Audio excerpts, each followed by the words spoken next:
Now, your WCPT 820 weather update.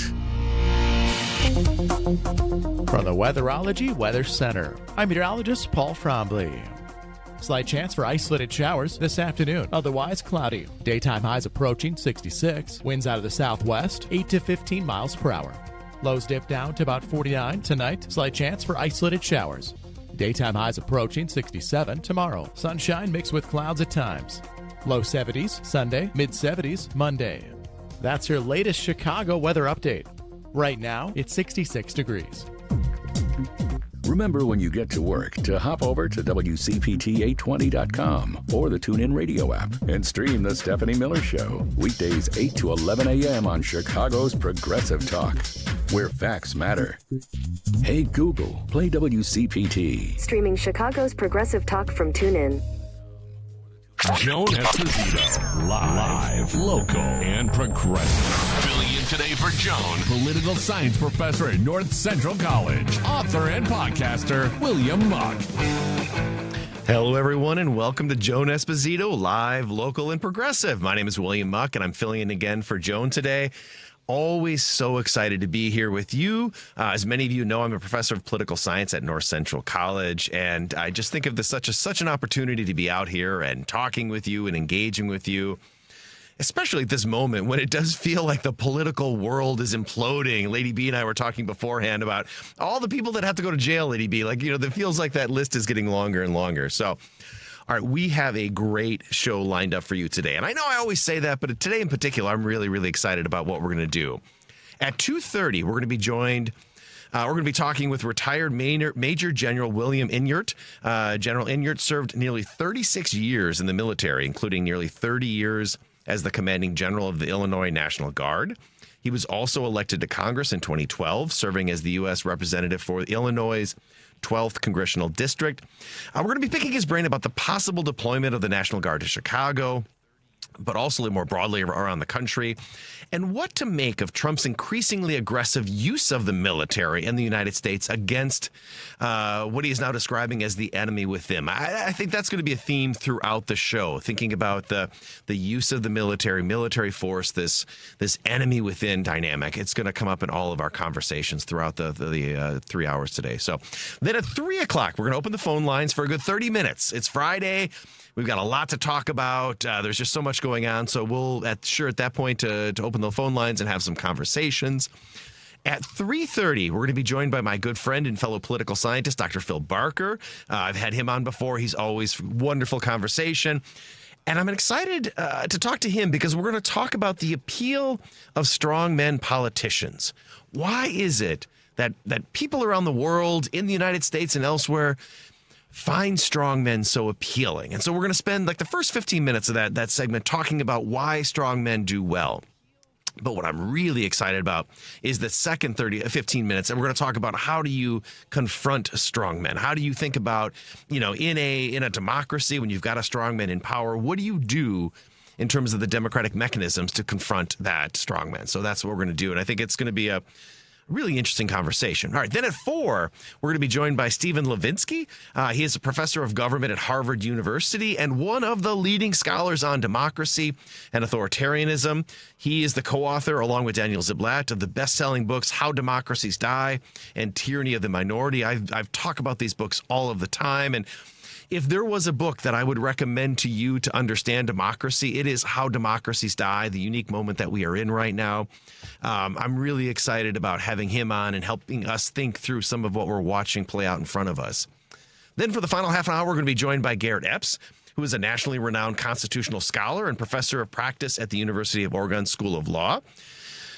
We're going to be kicking around the legal and constitutional questions raised by Trump and some really important things, thinking about the Supreme Court session, which is just now opening up. I can't wait for everybody who we're going to talk to in this show. I think it's just a really, really exciting lineup. But before we get to all of that, I want to touch on something that happened this week that was pretty remarkable, but not remarkable in a good way. Because there's so much noise going on, some of these things don't get a lot of attention. But I think it's worth a few moments of our time. And I want to try to put it in a little bit of context. So on Wednesday, Trump held an Antifa roundtable. And yes, you heard that correctly. You may have seen this. You may have missed it. The administration organized a group of right-wing journalists and online commentators and podcasters and whatnot to convene in the White House State Dining Room and swap stories about the extraordinary danger posed by Antifa. And if you listen to those at the roundtable, you would have left thinking that Antifa was the next great threat facing the United States, on par with MS-13, ISIS, Al-Qaeda, Hamas, or Hezbollah.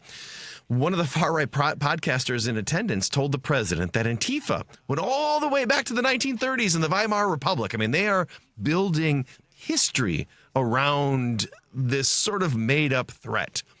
I know what you're saying. Nah, they didn't really do that. They didn't really say that. That didn't really happen. President Trump didn't really have an Antifa roundtable, but he did. And like many of you, I think it's important to step back and think about the significance of something like this. In fact, I want us to start by listening to the comments made at the roundtable by the Secretary of Homeland Security, Kristi Noem.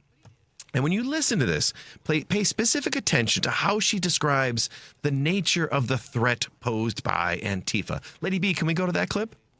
We arrested recently in Portland was the girlfriend of one of the founders of Antifa, and that we are hoping that as we go after her, interview her, and prosecute her, we will get more and more information about the network and how we can root them out and eliminate them from the existence of American society.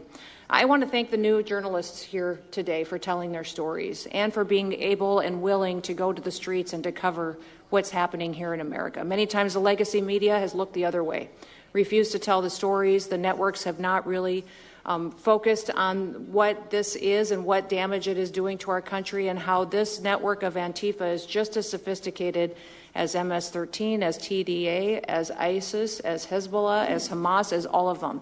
They are just as dangerous. They have an agenda to destroy us, just like the other terrorists we've dealt with for many, many years. And today is the day that we have a president that won't tolerate it and will stand up and fight for the American people. So thank you for being here, for being so bold, and for standing in the gap at such a time as this. It will matter. It will make a difference, and your life will be one of significance because of what you've done today. There's a lot to break down in that. And I know many of the listeners are going to find that really, really upsetting. And I do as well. But I think it's important that we put ourselves in a position to listen to some of this. Listen to what they're saying. These are things that are going out in their echo chambers. These are the narratives and the stories they are telling. And it's important we understand it, because it's not just storytelling. It's translating into real specific policy. So she began that clip talking about that they'd arrested the spouse of the founder of Antifa. Well, that's something, right? I mean, because the reality is this is not anything like an organization. So let's take a moment to do a little fact checking. Is Antifa actually an organization with a leader? No, absolutely not, right? The name Antifa is short for anti-fascist. Unlike a traditional group, Antifa has no leader, no central command, no membership roles. Experts describe it more as an ideology rather than an organization. You know, the movement does attract individuals and small groups who rally against those that they see as fascist or authoritarian, oftentimes at protests or counter-protests, but there is nothing like a formal organization that is Antifa. But when we heard Kristi Noem talk, she was talking about networks, dangerous networks. Again, making those comparisons, suggesting that Antifa is just like Hamas, Hezbollah, Al-Qaeda, MS-13, it's just patently not true. She's not being truthful. Now, it's important that we be honest and objective about Antifa. Sometimes those individuals have used violence, and we should be careful here. We don't want to defend anyone who in the name of Antifa, uses violence. Political violence is wrong no matter who commits it. But when Kristi Noem describes Antifa as no different from MS-13, ISIS, Hamas, or the next Al-Qaeda, again, she is not being truthful. And we need to ask ourselves, why are they doing this? Why is she doing this? But it's not just her, it's the entire organization or administration that's doing that. Why are they manufacturing a threat, creating a terrorist organization? And why does this exist? I think the answer is becoming pretty clear. In the aftermath of the murder of Charlie Kirk, the administration is aggressively targeting its enemies, labeling them as terrorists, and in the process legitimizing the use of the military against its own citizens. In fact, last month, Trump designated Antifa as a domestic terrorist organization and pledged to crack down and eliminate the group from American society. Trump himself highlighted the threat posed by Antifa, noting, quote, Antifa have been very threatening to people, but we're going to be very threatening to them, far more threatening to them than they were ever to us. It's a classic Trump quote, right? But he's putting legs on this, suggesting this is a real organization.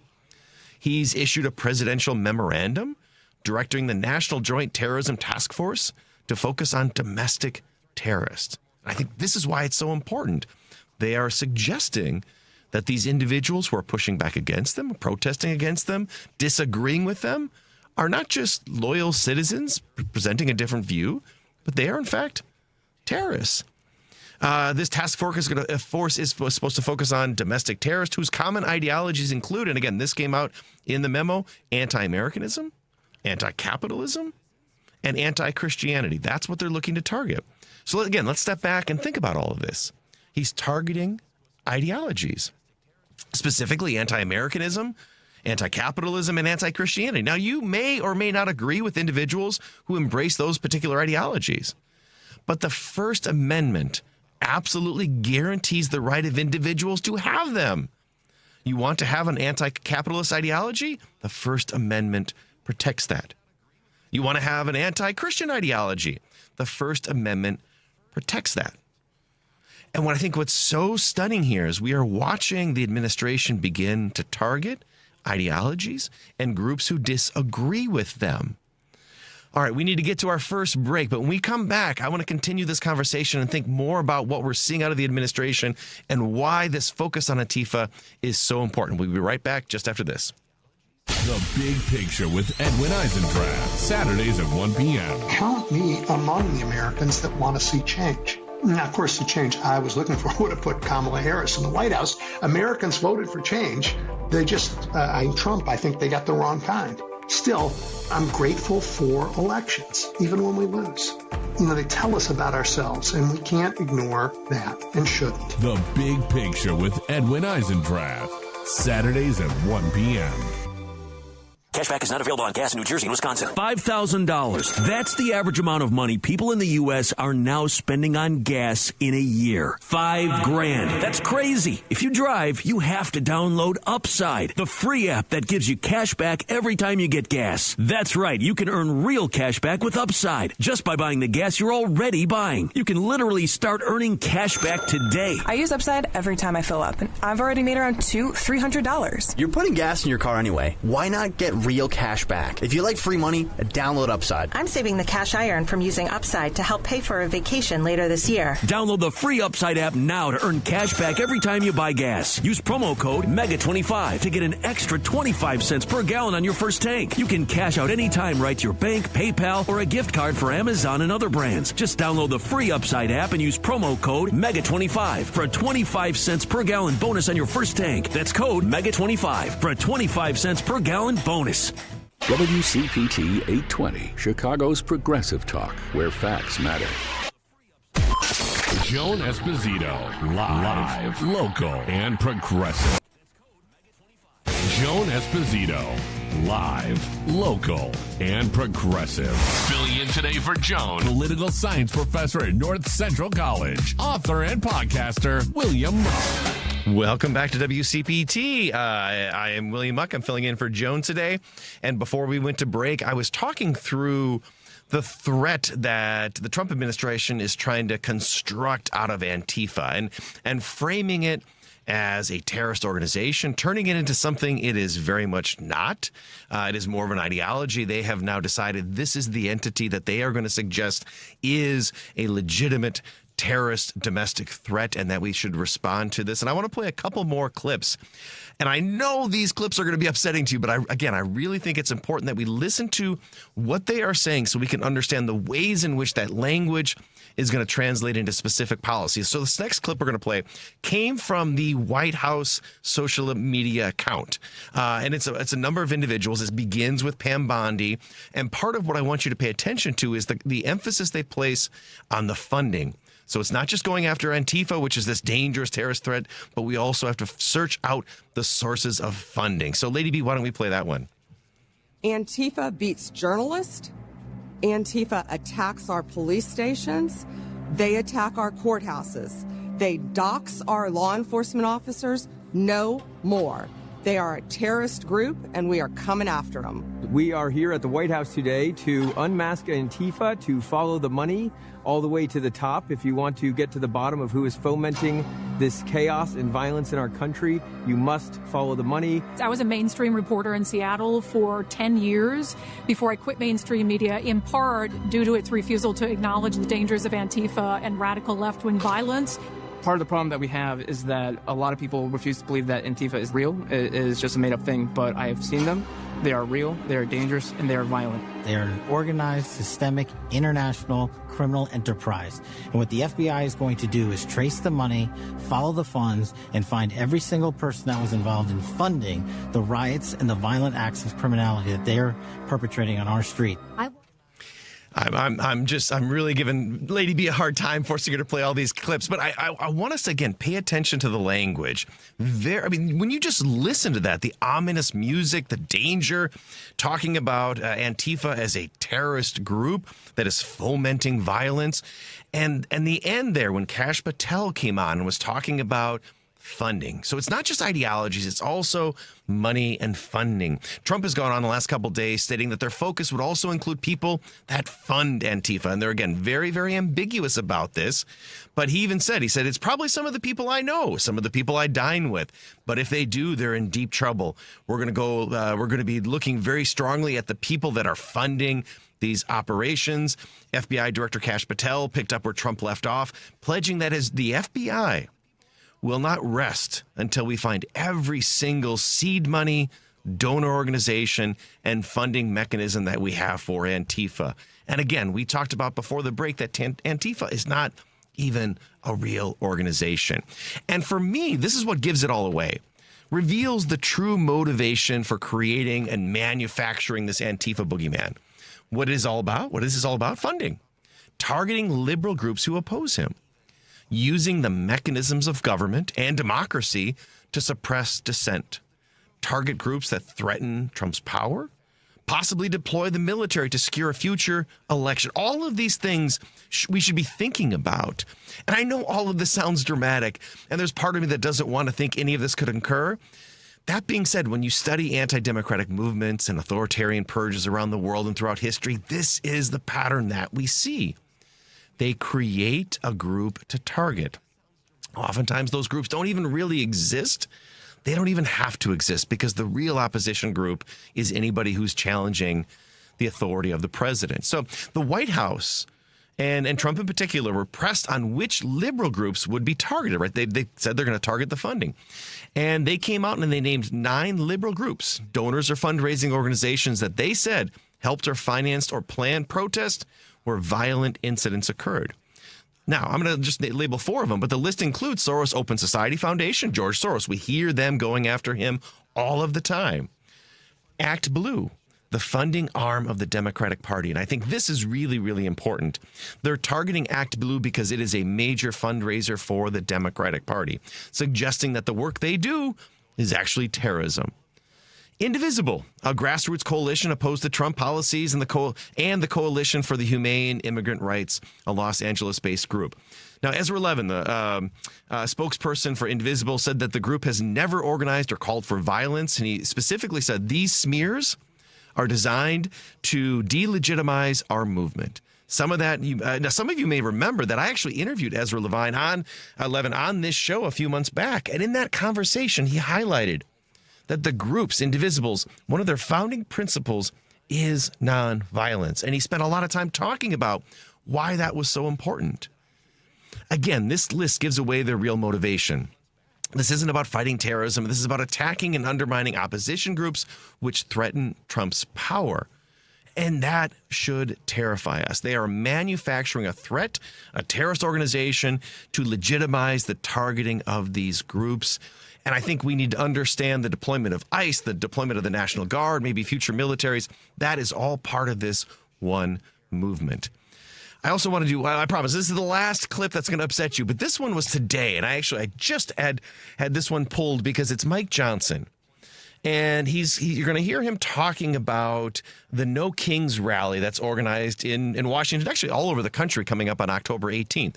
He's not going to describe it as No Kings. He's going to talk about it as a Hate America rally. And he says it's a pro-Hamas wing, and those protests are actually Antifa people. So I want you to listen. And again, we're thinking about what this language means in terms of future policy. Levitsky, why don't we play that one?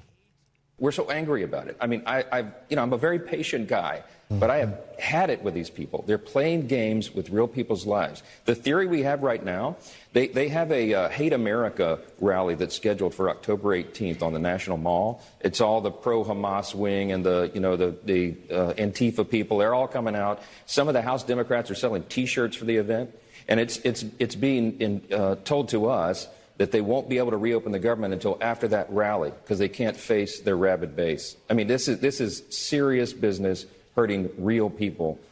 And I'm beyond words. I can't believe they're actually doing this. All right. That one, of all the clips, that one may be the most upsetting. And again, let's look at the language. So he talks about they have a Hate America rally that's scheduled for October 18th. Now, he's referencing the No Kings rally, which is in D.C., but all over the country.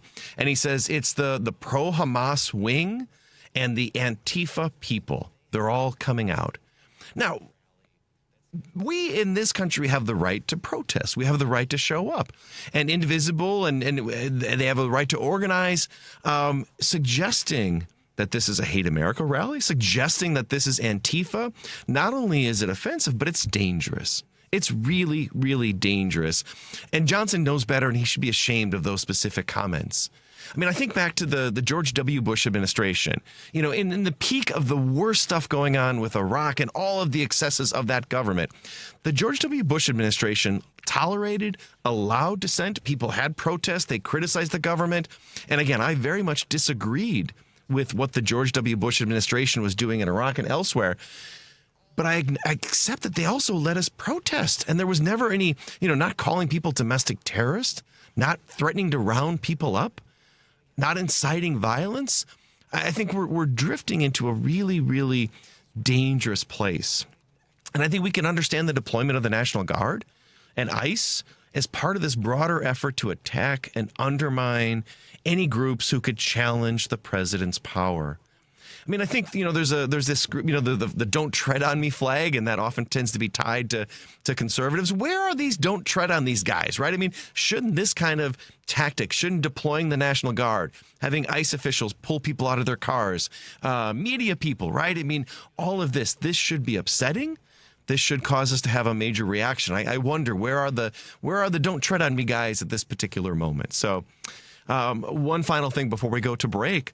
Pam Bondi, the Attorney General, was also speaking about Venezuela and the sort of extrajudicial attacks that the United States is carrying out on these drug running boats. And again, those are far outside of my conception of international law. But she also said that we're going to use those same tactics against Antifa, that we're going to go after these domestic terrorists with the same type of rigor and same type of tactics. Well, they're going after these Venezuelan cartels with violence. And I think we should listen and hear what they're saying. Again, we're drifting into really, really dangerous territory. All right, we need to get to a break. When we come back, I'm very, very excited. We are going to be speaking with National Guard Major General William Enyart, who is going to be talking to us about the National Guard, what they are up to, and his own experience with the Guard, so we can have a better appreciation of what we're seeing in Chicago. We'll be right back after just a break. Are you a parent of a 2 to 8-year-old? Listen closely for an exciting offer, then head to abcmouse.com/radio to learn more. By now, you've probably heard of ABC Mouse. ABC Mouse is like a little one-on-one teacher. It has helped her so much. We're offering a promo at abcmouse.com/radio to try it for free for a month, then $14.99 per month until canceled. Go to abcmouse.com/radio to see this offer. That's abcmouse.com/radio. Actual ABC Mouse users compensated for their testimonials, sponsored by Age of Learning. Greece is cheap. But the airfare costs a fortune. Paris? Not much closer, and again, airfare... What about Puerto Vallarta? Let's face it, flying anywhere is just too expensive. Wait, what's this? low-cost airlines. With one call to low-cost airlines, you'll drastically slash your travel costs. We're talking insanely low airline prices to any of your favorite destinations. Where would you like to go? London, Rome, Costa Rica, Australia? Wow, that's cheap. So why wait? Call now to learn how crazy cheap it is to fly anywhere in the U.S. or international. Our prices are so low, we can't publish them. The only way to get them is to call to instantly hear the most amazing best deals on airline travel. It's that easy. So call now and start packing. 800-708-3091. 800-708-3091. 800-708-3091. That's 800-708-3091.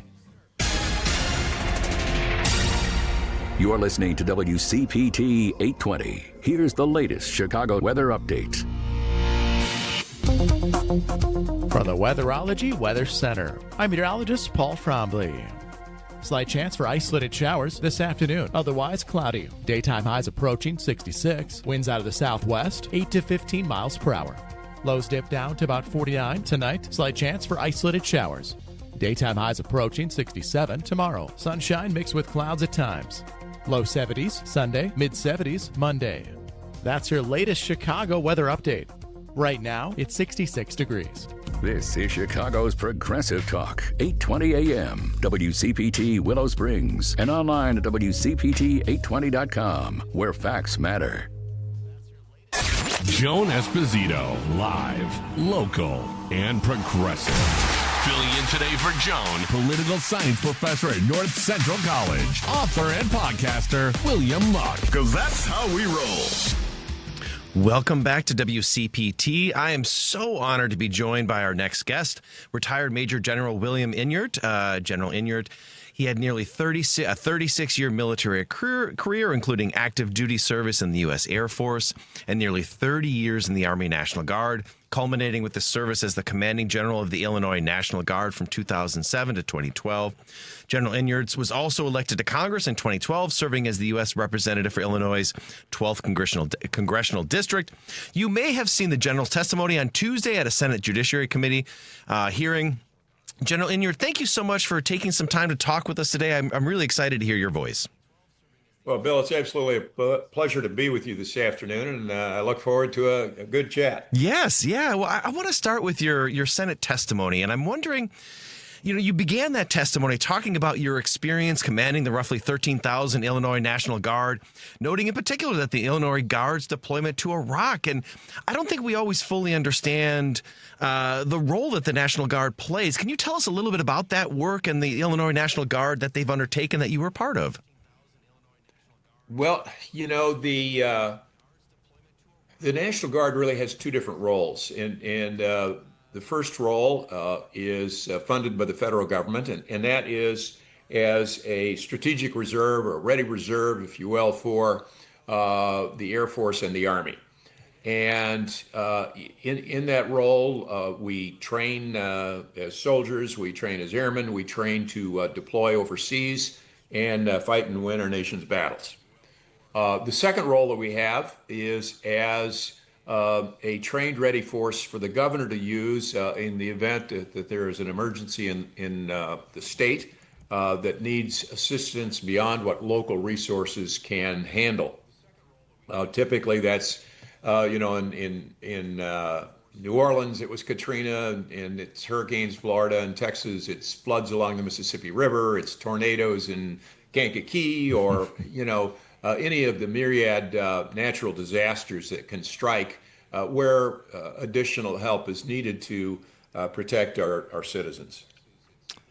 In your testimony, you highlighted, I thought this was really moving, your own individual service to the country as well as your families. But in yours in particular, you talked about the variety of levels that you have served at, from enlisted soldier to member of Congress and a whole bunch of stuff in between. Can you tell us a little bit about that background and the unique perspective that it has given you as you think about the military and National Guard in particular? Well, as I told Congress, I served nearly 36 years in the military, and I come from a proud family of veterans. My father, my brother, and I served between the three of us a total of nearly 64 years. We each served as enlisted members.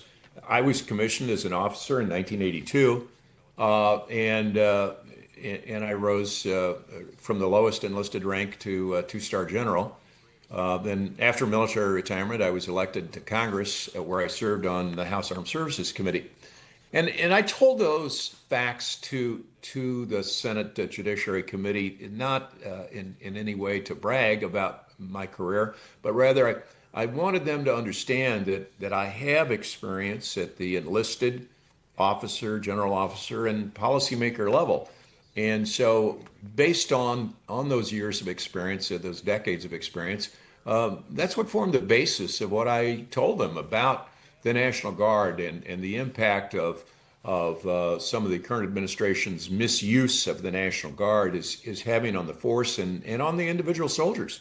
You know, it's been talked about what the cost is to the taxpayer, but there's not been a lot of talk about what the cost to the individual soldier and his or her family and his or her employer, as well as the younger kids' education is. And I think it's important that people understand, you know, these when we talk about the National Guard, we're talking about a community-based force that is composed of your friends and neighbors. It's your sons and daughters, your cousins, your nieces and nephews, and these folks, by and large, here in Illinois, we have over 50 separate installations, ranging from very deep southern Illinois all the way to the Wisconsin border.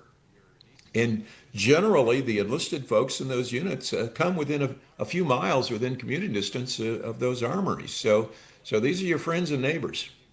And you noted these are also people that have jobs, right? And so when we call up the Guard, talk about what that does to their life, right? The importance of being judicious in terms of how we deploy our National Guard.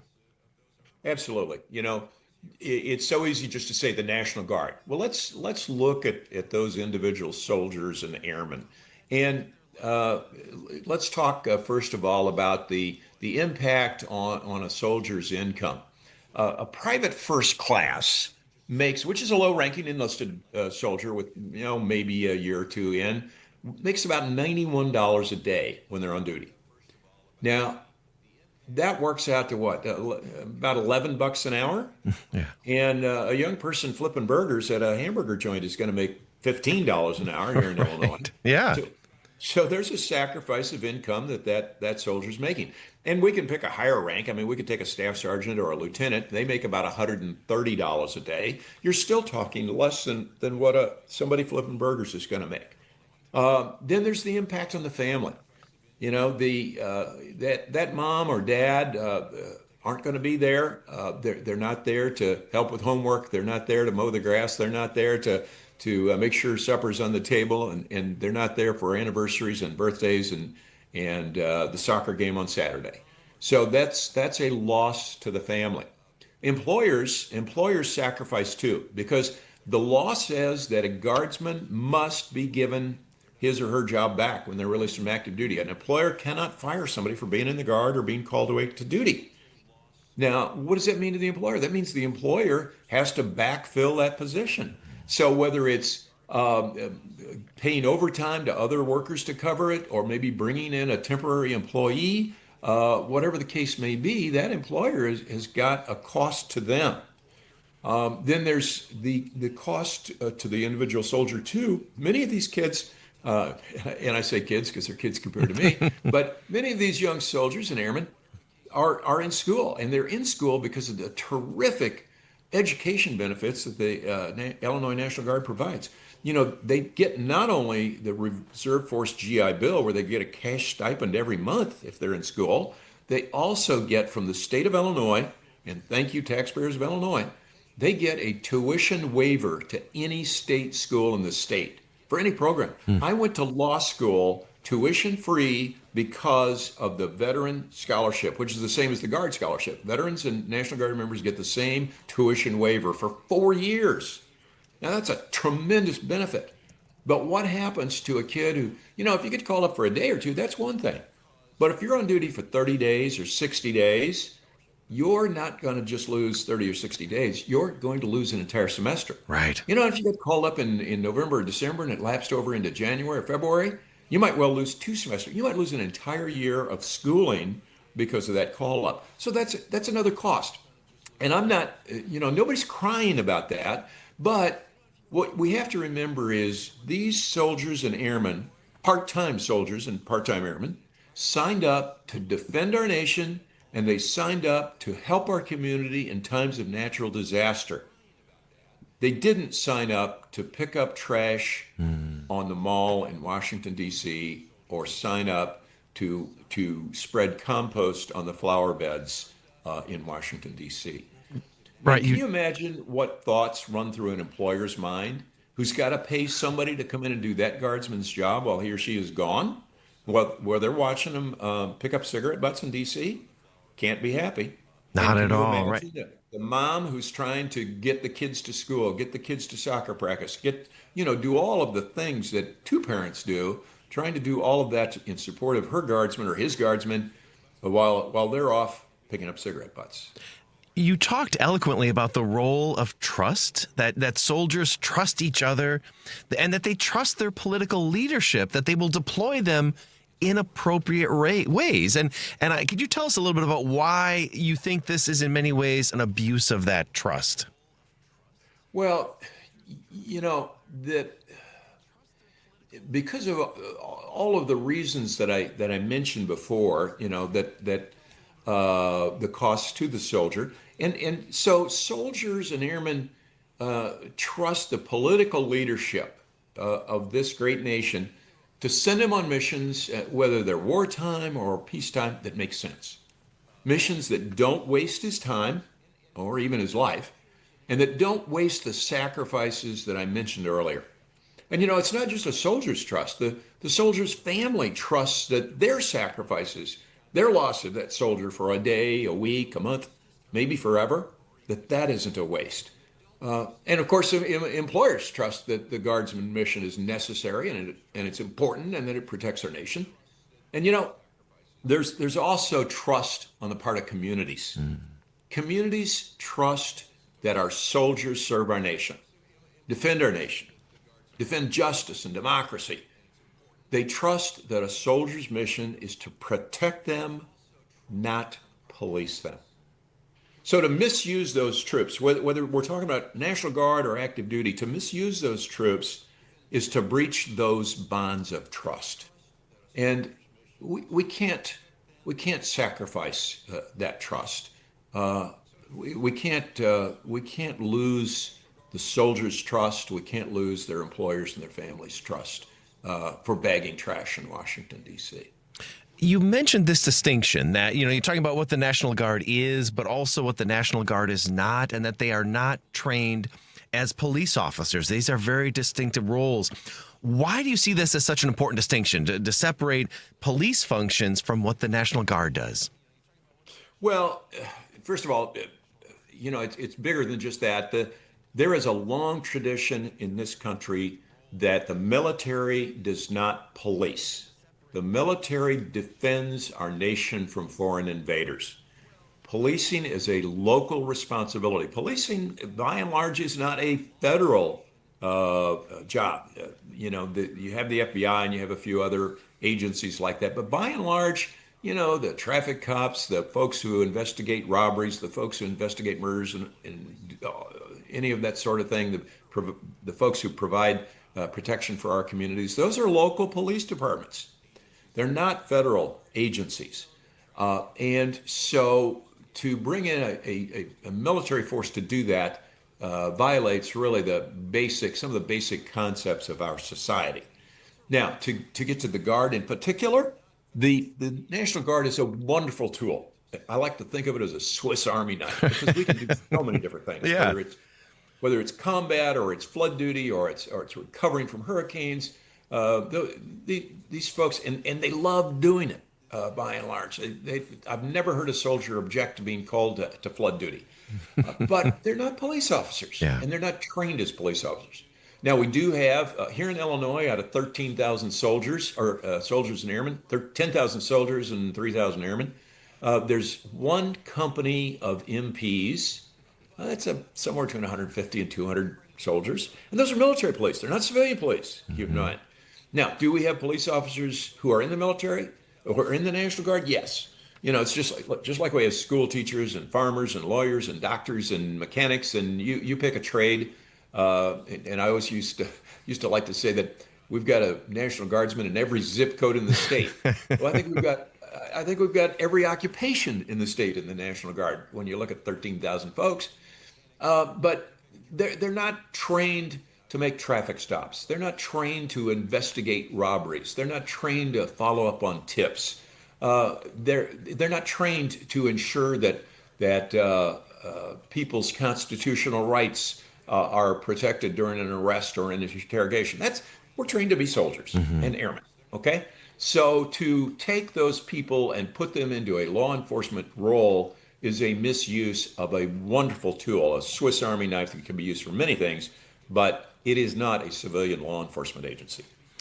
In your remarks to the Senate, you talked about the danger of another Kent State type incident and the years that it took to rebuild trust after that tragedy. Can you talk a little bit about why you're worried about something like that playing out?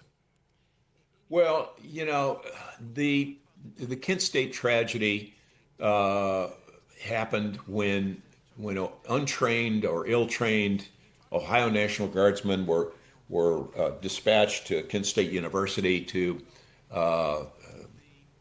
handle a anti-draft, anti-war demonstrations that got out of control. And unfortunately, some of those guardsmen opened fire and killed 7 students. That took a generation for that stain to be forgotten, and God forbid that it would happen again. We absolutely don't ever want to see a tragedy like that happen, where American military, whether active or guard, would kill American civilians. The Pentagon, Donald Trump in his first administration wanted the military to shoot protesters in the legs in Washington, D.C. We don't shoot protesters. We don't. Being a protester does not merit a death sentence. So they have now, in Washington, D.C., armed the guard and put them out there. As I stated before, we're trained as combat soldiers. We're not trained as civilian police officers. And there is an entirely different mindset between being a civilian police officer and being a combat soldier. And all it would take would be one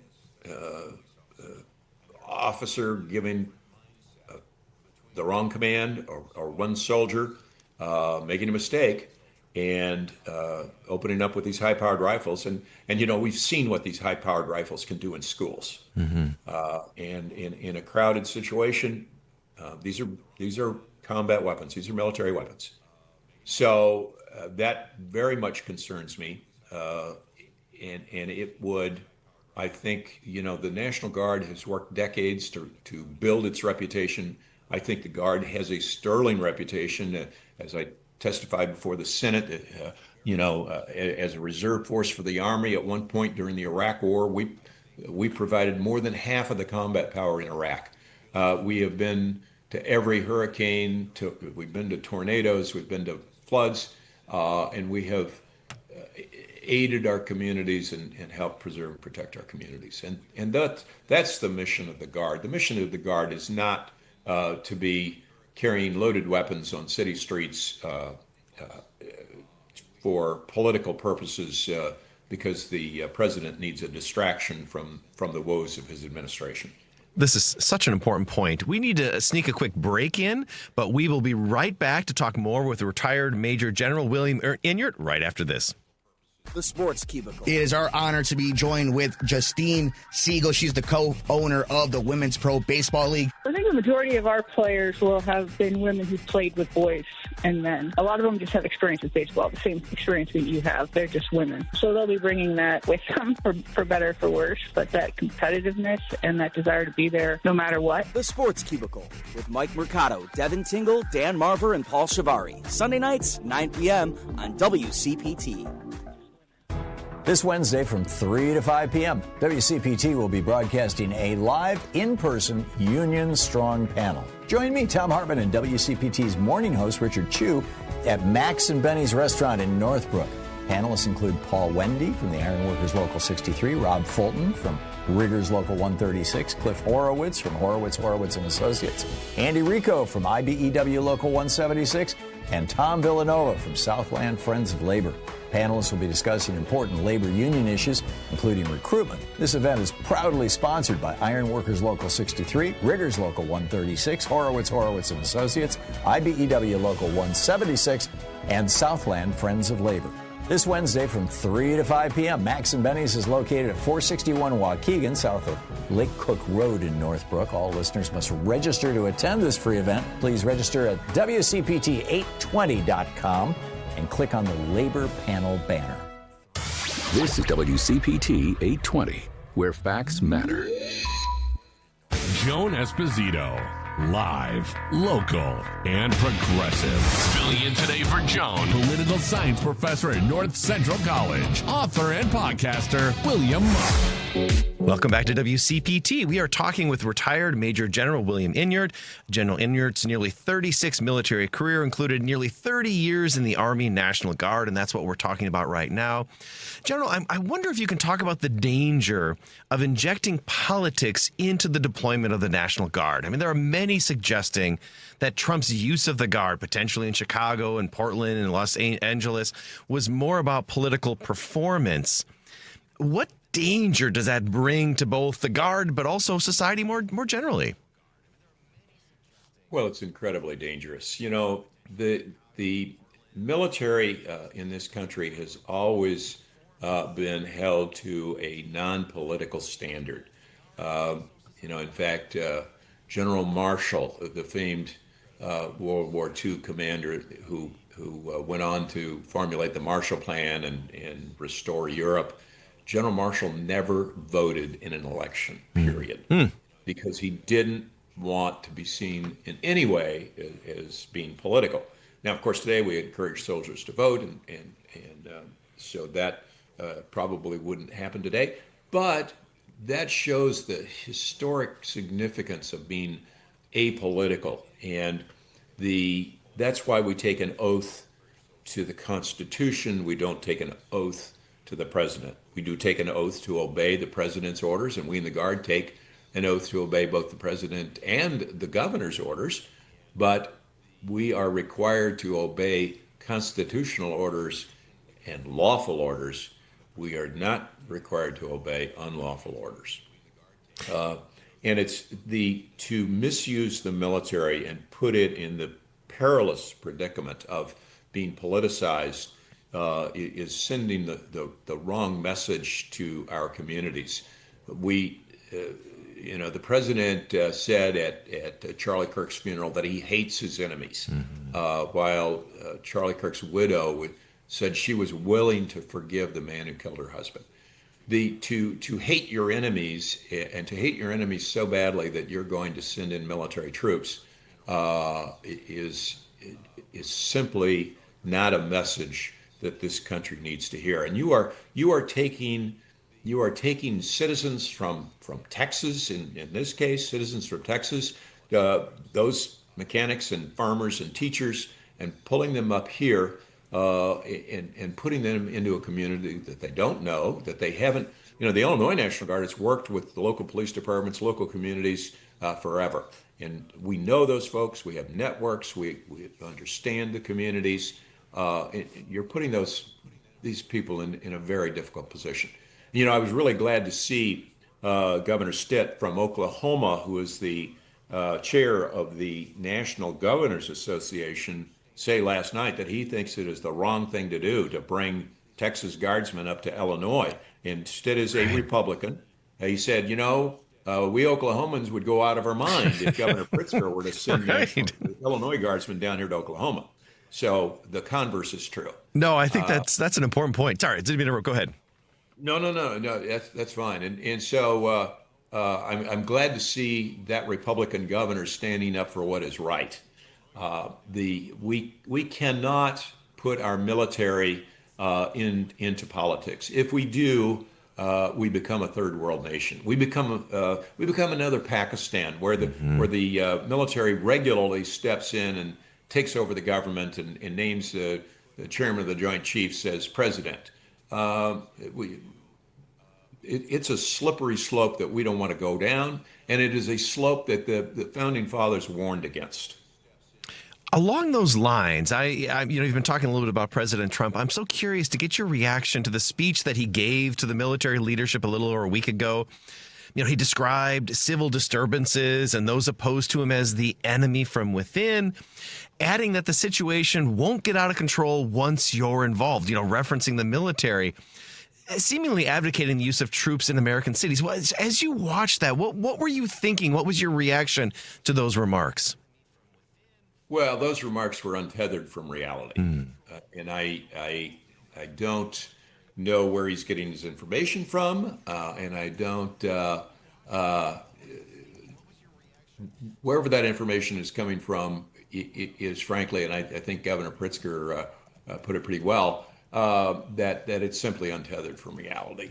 The fact of the matter is, and additionally, Trump has changed positions on why he would send the National Guard to Chicago. Initially, it was, well, we're going to fight crime and we're going to take over the city, and there's not going to be any more crime after we take it over. And then it's, well, no, we need to send in the National Guard to protect ICE troops, to protect federal facilities. Those federal facilities are going to be overrun, et cetera, et cetera. Well, that's simply not true. The local law enforcement officials have things well in hand. They are supported by the Illinois State Police, and the Illinois State Police are very busy protecting the demonstrators from the ICE agents. So, it's just untethered from reality. And frankly, watching both the Secretary of Defense and the President politicize and make mischaracterizations of fact and attempt to politicize these generals, frankly, made me ill. What do you think? I'm curious. What do you think those that were in the room? And you talked about General Marshall. I didn't realize the whole thing that he didn't vote. That's really interesting, the apolitical nature of it. Talk to how deep is that sense of keeping the military apolitical, not falling into the trap of the Pakistani military where they're constantly engaging in elections and the government. How deep does that run through the U.S. military? Are you worried about them being politicized, or do you feel confident that they're willing to stand up to this threat from Trump? Because we've seen so many other institutions in the United States bend the knee to the Trump. How are you feeling about where the U.S. military is going to be in all of this? I'm very confident in the senior ranks of the military. I think that our training, whether you go to West Point or you're a Mustang, that is, you were enlisted and you rose to officer ranks as I did, or you're commissioned through OCS, whatever, it's drilled into you that you swear an oath to the Constitution and that you are an officer of the United States. You're not, you don't take an oath to a president. So there are a few Michael Flynns in the military. I'm sure you remember. Yes. Remember Lieutenant General Michael Flynn. Well, there are a few of those folks, but I don't think there are many. I will say most military officers at the senior ranks are conservative people, and I say that with a small c, not a large c. It's not an R or a mega conservative or a pick your flavor, but they tend to be institutionalists, and in that sense, they are conservative, and they understand the value of NATO. They understand the value of alliances. In Afghanistan. We fought next to the Poles, to the Italians, to the Germans, to the Brits. They were all there. They were there with us in supporting us in Iraq and Afghanistan. Everybody always wanted to go to the Italian mess hall for lunch because best food. Best food. Now, so I have a lot of confidence there. But what does concern me, we within a matter of a couple of weeks of taking office, Hegseth fired all three of the top JAGs, Army, Navy, and Air Force. The JAGs are the Judge Advocate General Corps officers. They are the senior lawyers. Fired all of them. Why would you fire your top lawyers? These are people with decades of experience. They are apolitical. They are not appointed because of any particular political beliefs. They rise to those ranks through merit. But he fired them, as well as firing multiple female 4-stars and the black chairman of the Joint Chiefs. All were axed. So it greatly concerns me that they are attempting to shape the senior officer corps into a malleable instrument that will follow their diktats and not obey the Constitution. General, this has been so helpful. The topics are hard, but I really appreciate the thoughtfulness and perspective that you've brought to it. We've been talking with retired Major General William Enyart. Thank you, General. We really appreciate your time, and this is such an important moment to hear your voice. So thank you so much. Absolutely. And remember one thing, if you see a guardsman, they are your friend, they are your neighbor. They are not those bullies in uniform, and it terribly disturbs me that the Border Patrol and ICE are wearing military uniforms because people will get confused. They are not guardsmen. They are not soldiers. They are wannabes. This is such an important point. Thank you. Thank you for sharing at the end. We really appreciate the perspective. I think our audience has helped and learned a lot from you. Thank you again. Yes, sir. Okay, we need to take a quick break. But before we do, we're going to open those phone lines, and we're going to have those open for 30 minutes. So we'll come back after the break and take some of your calls on WCPT. It's nice to know someone is on your side. Mark Drugs always has your back. No two dogs are the same. A dosage form or strength of medication that works for one dog may not work for another. A compounding pharmacy like Mark Drugs is here to help you with your pet's medication challenges. We'll be happy to help you when your pet is sick. After all, it can affect the whole family. That's why we give our four-legged patients customized medications to make it easier for them to take. For pet medication problems, first see your veterinarian. Then talk to your hometown independent compounding pharmacy, Mark Drugs. If you'd like to know more about the ways we can personalize medication for each individual patient, we'd be happy to help. We are a compounding pharmacy, which means we can prepare the medication prescribed in a strength and dosage form that meets the patient's needs. Ask us how our pharmacy can help. You have a choice when it comes to your health care, and a great choice is Mark Drugs and Roselle and Deerfield, where you get better health and care for you and your pets. Check out the Pet of the Month at markdrugs.com. Picture this. You're halfway through a DIY car fix, and boom, you're missing a part. But it's okay, because whatever it is, it's on eBay, and it's guaranteed to fit every time. eBay. Things people love. AP News. I'm Ed Donahue. County Sheriff Chris Davis says it's one of the most devastating scenes he's ever witnessed. He's at an explosion at a Tennessee military munitions plant. There are fatalities. Do I want to put a number to that? Because I always, and those of you that have known me in the past, I always wish for the best. Is there a possibility that somebody might be injured somewhere or somebody that we don't know about? Yes. I can tell you right now that we're looking for 19 individuals. People reported hearing and feeling the blast miles away at Accurate Energetic Systems. The Trump administration says it has started mass firing of federal workers as the government shutdown continues. It's a sharp shift from past shutdowns when federal workers who were furloughed went back to their jobs when the government reopened. But the administration's been threatening permanent layoffs to pressure Democrats into ending the shutdown. The president takes no pleasure in this. But just 4 days after House Speaker Mike Johnson spoke, the president said this week Democrats essentially gave him a gift with the shutdown, allowing him to remake the federal workforce through job and program cuts. If this keeps going on, it'll be substantial, and a lot of those jobs will never come back. Top Senate Democrat Chuck Schumer says the president and Budget Chief Russ Vought don't have to do this. They want to. The American Federation of Government Employees is suing the administration over the layoffs. Sagar Magani, Washington. A senior Hamas official says the group is in contact with mediators about several Palestinian leaders who Israel has refused to free under the ceasefire deal. Maria Corina Machado, a symbol of the political resistance in Venezuela, is now a Nobel Peace Prize winner. I am wordless, speechless. Despite his jockeying, President Trump was passed over. The White House says the Nobel Committee placed politics over peace. This is AP News.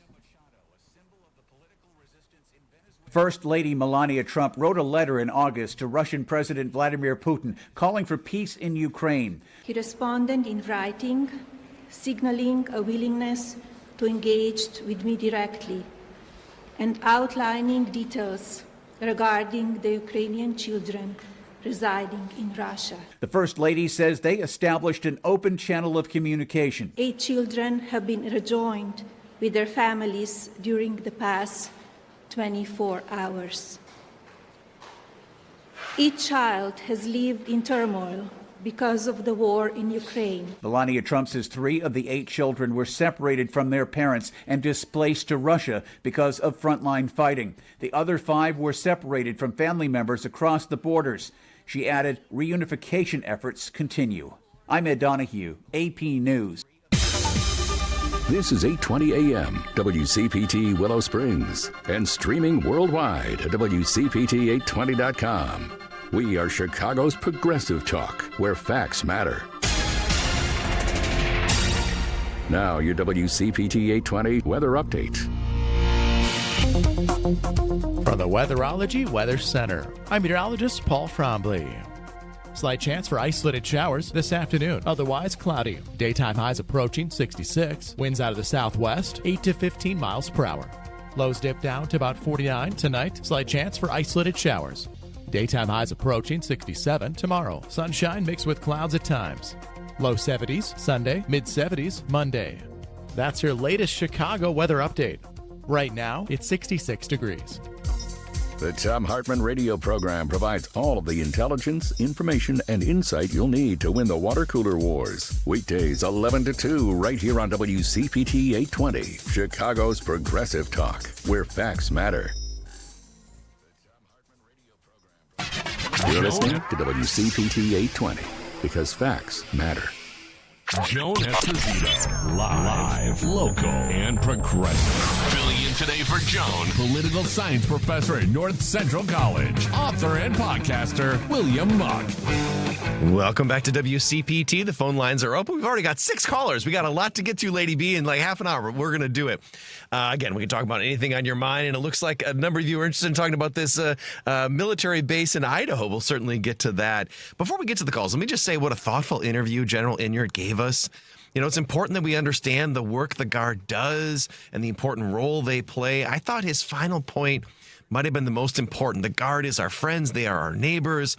And that distinction he drew between the Guard and ICE was really, really important. Such a great perspective. So that's really valuable. Well, let us go to the calls. Let's see. We've got Jim in Chicago. Lady B, can we go to Jim from Chicago? Hey, Jim. Welcome to WCPT. Good to chat again. Hi, Bill. I was just thinking about Hexaf giving lie detector tests to whomever is in the room. I imagine one of the first questions is, you ever deviate from Fox News? You're not tempted to turn on another channel, are you? You're fired. But you know what's crazy about this is even the AP and the news, and you watch it, as if this administration is going to last forever. I mean, like, all this is going to last forever. This insanity is going to last forever. And it's not going to last forever because, if you remember 2020, we got 81 million Democratic votes.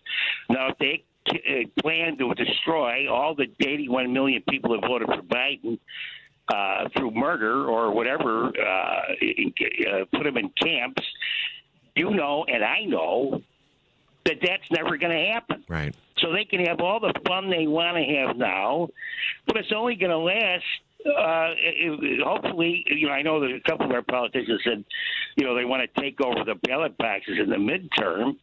Well, if they do that, they're just declaring war on the Democrats. And the Democrats can fight just as fast as a Republican can fight. Yeah. Please believe me. Yeah. I know Democrats. No, You know I hear you. Yeah, they're not going to get run over by Republicans. That's not going to happen. It just isn't going to happen. So I'm not worried about it. But they can have their fun as much as they want to. But it's all QAnon stuff. This was QAnon stuff before the election. The deep state and you name it. The Biden crime family, the Hunter Biden's laptop. I mean, all this insanity. In the meantime, they're stealing billions of dollars, William. Billions. Corruption is the point, right? In some ways, Yeah. I mean, think about it. And they bought Channel 2. Ellison bought Channel 2. So they're trying to buy their way in and propagandize the United States of America. But please believe me, those 81 million people that voted for Biden are still out there willing to vote Democratic at the drop of a hat. So I don't know how they're going to police this out of this insanity, but they're just not going to get away with it. That's all it's to it. That's all I have to say. And you have a good weekend. Thank you. Thank you so much, Jim. Always appreciate your perspective. And I tend to agree with you. I think that, there is an end to all of this. I'm not so sure whether they think that's the case, though. I sometimes ask myself, why are they going through all of these authoritarian tactics? Why are they deploying the military? And again, one explanation, if we look around the world and around back through history, is individuals want to stay in power, right? I think that's why it's so important for people to push back now, to call out these anti-democratic actions for what they are so that we can pull the democracy back in a better direction. But thank you so much. All right, let's jump to Dave in Hoffman Estates. Dave, how are you doing? Welcome to WCPT. Good to chat with you again. Hey, Professor Muck. Before I get to my main one there, with the passing of Sister Jean of Loyola fame there at 106, do you think Pope Leo will come into town for the funeral? Oh, that's a good question. I hadn't thought about that. I will say I don't know that, but I do know Pope Leo is being a little more critical and less subtly critical of the Trump administration, especially on immigration things. I think it's entirely possible that we see a more full-fronted attack from the Vatican on some of these policies, especially the immigration policy. So not sure if he'll come back or not, but I think we're going to hear more from him in the future. Yeah, because I thought he did say one time he'd like to get back to Chicago again. And what better way than to honor a 106-year-old sister, that was like an icon. Kind of wonder if they'll build a statue for her over at Loyola. Really, serious. She was an institution. She was inspiring to many, absolutely. Yeah. But talking about that on the Hartman show today, he was mentioning where Trump's giving Qatar an air base in Idaho, or they're going to build one in Idaho. And my question, where are those MAGA supporters who whined like snowflakes about Joe Biden leaving all that equipment in Afghanistan? Let's hear you hypocritical MAGAs now. The last time that we had foreign like that on our soil was in G.W. Bush's time, when he allowed those 15 Saudis and the 2 from UAE and 1 from Egypt and the 1 Lebanese with the 9/11 deal, and who's going to watch the watchers there? It's like the Pogo cartoon who said that I've seen the enemy and we is them, Yes. No, it's you're raising such a good point. And I will say, the story broke today. I want to get more information on what this all means and what sort of access are they being granted. What's the reasoning for all of this? I mean, I will say I was surprised. I mean, not entirely surprised to Jim's point earlier about corruption. This is clearly, because Qatar has given Trump a plane and all these other things. There's a clear corrupt relationship there. But I think there's more to come, and I'm really curious to get more of these details. Why Qatar wants this and why the United States is so willing to give it to him. Yeah, and like even during that Afghanistani war when they were sending these Afghanis to be pilots and stuff, learning over here, a bunch of them, they went AWOL. Absolutely. This is a big deal. I don't know if ICE has gotten them. Right. Still in the state. And I'll clear with this one, Professor. Yeah. That one with that note to Pam Bondi from Trump, and that did Trump use Hegseth's unsecure line, or apparently he's just sending social media messages to the members of the cabinet, and we're not worried about that anymore. I guess we're not worried about the security of anybody getting and breaking in that. No, that's a great point and very troubling, Dave. Well, thanks so much, Dave. I appreciate. So others can get through. Great talking to you again, Professor. And yes. Until next time. Thanks Be so well. much. Appreciate it. So let's jump. We sneak one more caller in before the break because we have Greg in Lake of the Hills, and he also wants to talk about this military base in Idaho. Hey, Greg, how are you doing? Yeah, good afternoon, Professor. Thanks for taking my call. Yeah. And thanks to Dave as well, because of similar, thoughts on this facility for Qatar and Idaho, as you stated. I have a double or another bent on it, and that is, do you recall back when we were involved in Afghanistan and Iraq, and when George W. was calling for the United States to allow Dubai, I thought it was, but maybe it was Qatar. I mean, Dubai is a city, if I'm not mistaken, and Qatar is a country. Yeah. But and maybe Dubai's in Qatar. I don't know. I'm not good at my geography at that level. So Dubai is part of the United Arab Emirates. So it's like Abu Dhabi and Dubai there are multiple, I don't know if you call them like political cities basically in the United Arab Emirates. And then, Qatar is its own country. Yep. But like I said, I don't have it in front of me right at the moment. I can certainly look it up. But I do recall George W. Bush saying that he wanted one of those two to provide security at American ports, at United States ports. So like off the West Coast, do you recall that? I do, and I don't remember the details, but now that you're mentioning it, I remember there was concern about China controlling some of those ports and Saudi Arabia, and there was a real conversation about what role we want foreign states to play in ports and security and all of this. I like you, I don't remember the exact details, who was involved, but I do certainly remember that conversation. And the final thought I have is towards the latter part of Bill Clinton's presidency, I do recall him changing something that allowed, what would you call it, members of NATO to overfly our skies. For training runs. And I remember that was the first time we had complete sovereignty of our airspace. And then that was allowed. Bill Clinton allowed that. And I said I shouldn't even say these things because I'm not trying to be conspiratorial, but this is where I go when I see things like I saw today. It's scary from the standpoint of losing our sovereignty. And, what's to say these groups aren't going to, they're not here to maybe keep Canada as well as us in check. Sure. I mean, I think this is why the details matter so much, and hopefully we'll get more of that. Like, what interest does giving Qatar this base in the United States? What interest does it serve for the United States? What is Qatar? I mean, I'm like you. I don't want to be a conspiracy theorist, but I want all of the details so we can make an honest assessment of that. So we need to get to a break. Thanks so much, Greg. I really appreciate your perspective.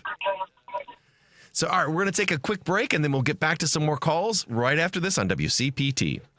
Stephanie Miller. It's another true Stephanie Miller Show story, Chris LeBoy. Yeah, from with Jane in St. Charles, Illinois. It's real. Stephanie Miller fans are everywhere. We're meeting in parking lots. It happened just yesterday. I got to my car after leaving the grocery store. There was a woman loading her groceries in the car. She had a radio on to WCPT 820 Progressive Radio. I couldn't resist. I said, I think we would qualify to say that we listen to the Stephanie Miller Show. We both laughed and said, yes, we would. I love it. Stephanie Miller, weekday mornings 8 to 11 on WCPT 820. This is a WCPT Veteran Minute. In the heart of World War II, while the skies rumbled with the roar of combat, a groundbreaking squad of pilots emerged from the segregated South, the Tuskegee Airmen. An elite group of African-American pilots defied the odds with their courage and skills. Trained at the Tuskegee Army Airfields in Alabama, they became the first black aviators in the U.S. military. Despite facing racism and skepticism, they soared through the skies with unmatched precision, escorting bombers and earning a distinguished reputation for their bravery. Their red-tailed P-51 Mustangs became a symbol of excellence and resilience, and in 2007, the Tuskegee Airmen were finally honored as they were awarded the Congressional Gold Medal. These aviators didn't just fight for victory in the air, they battled for equality on the ground, forever altering the landscape of the American military and inspiring generations to come. This has been a WCPT Veteran Minute.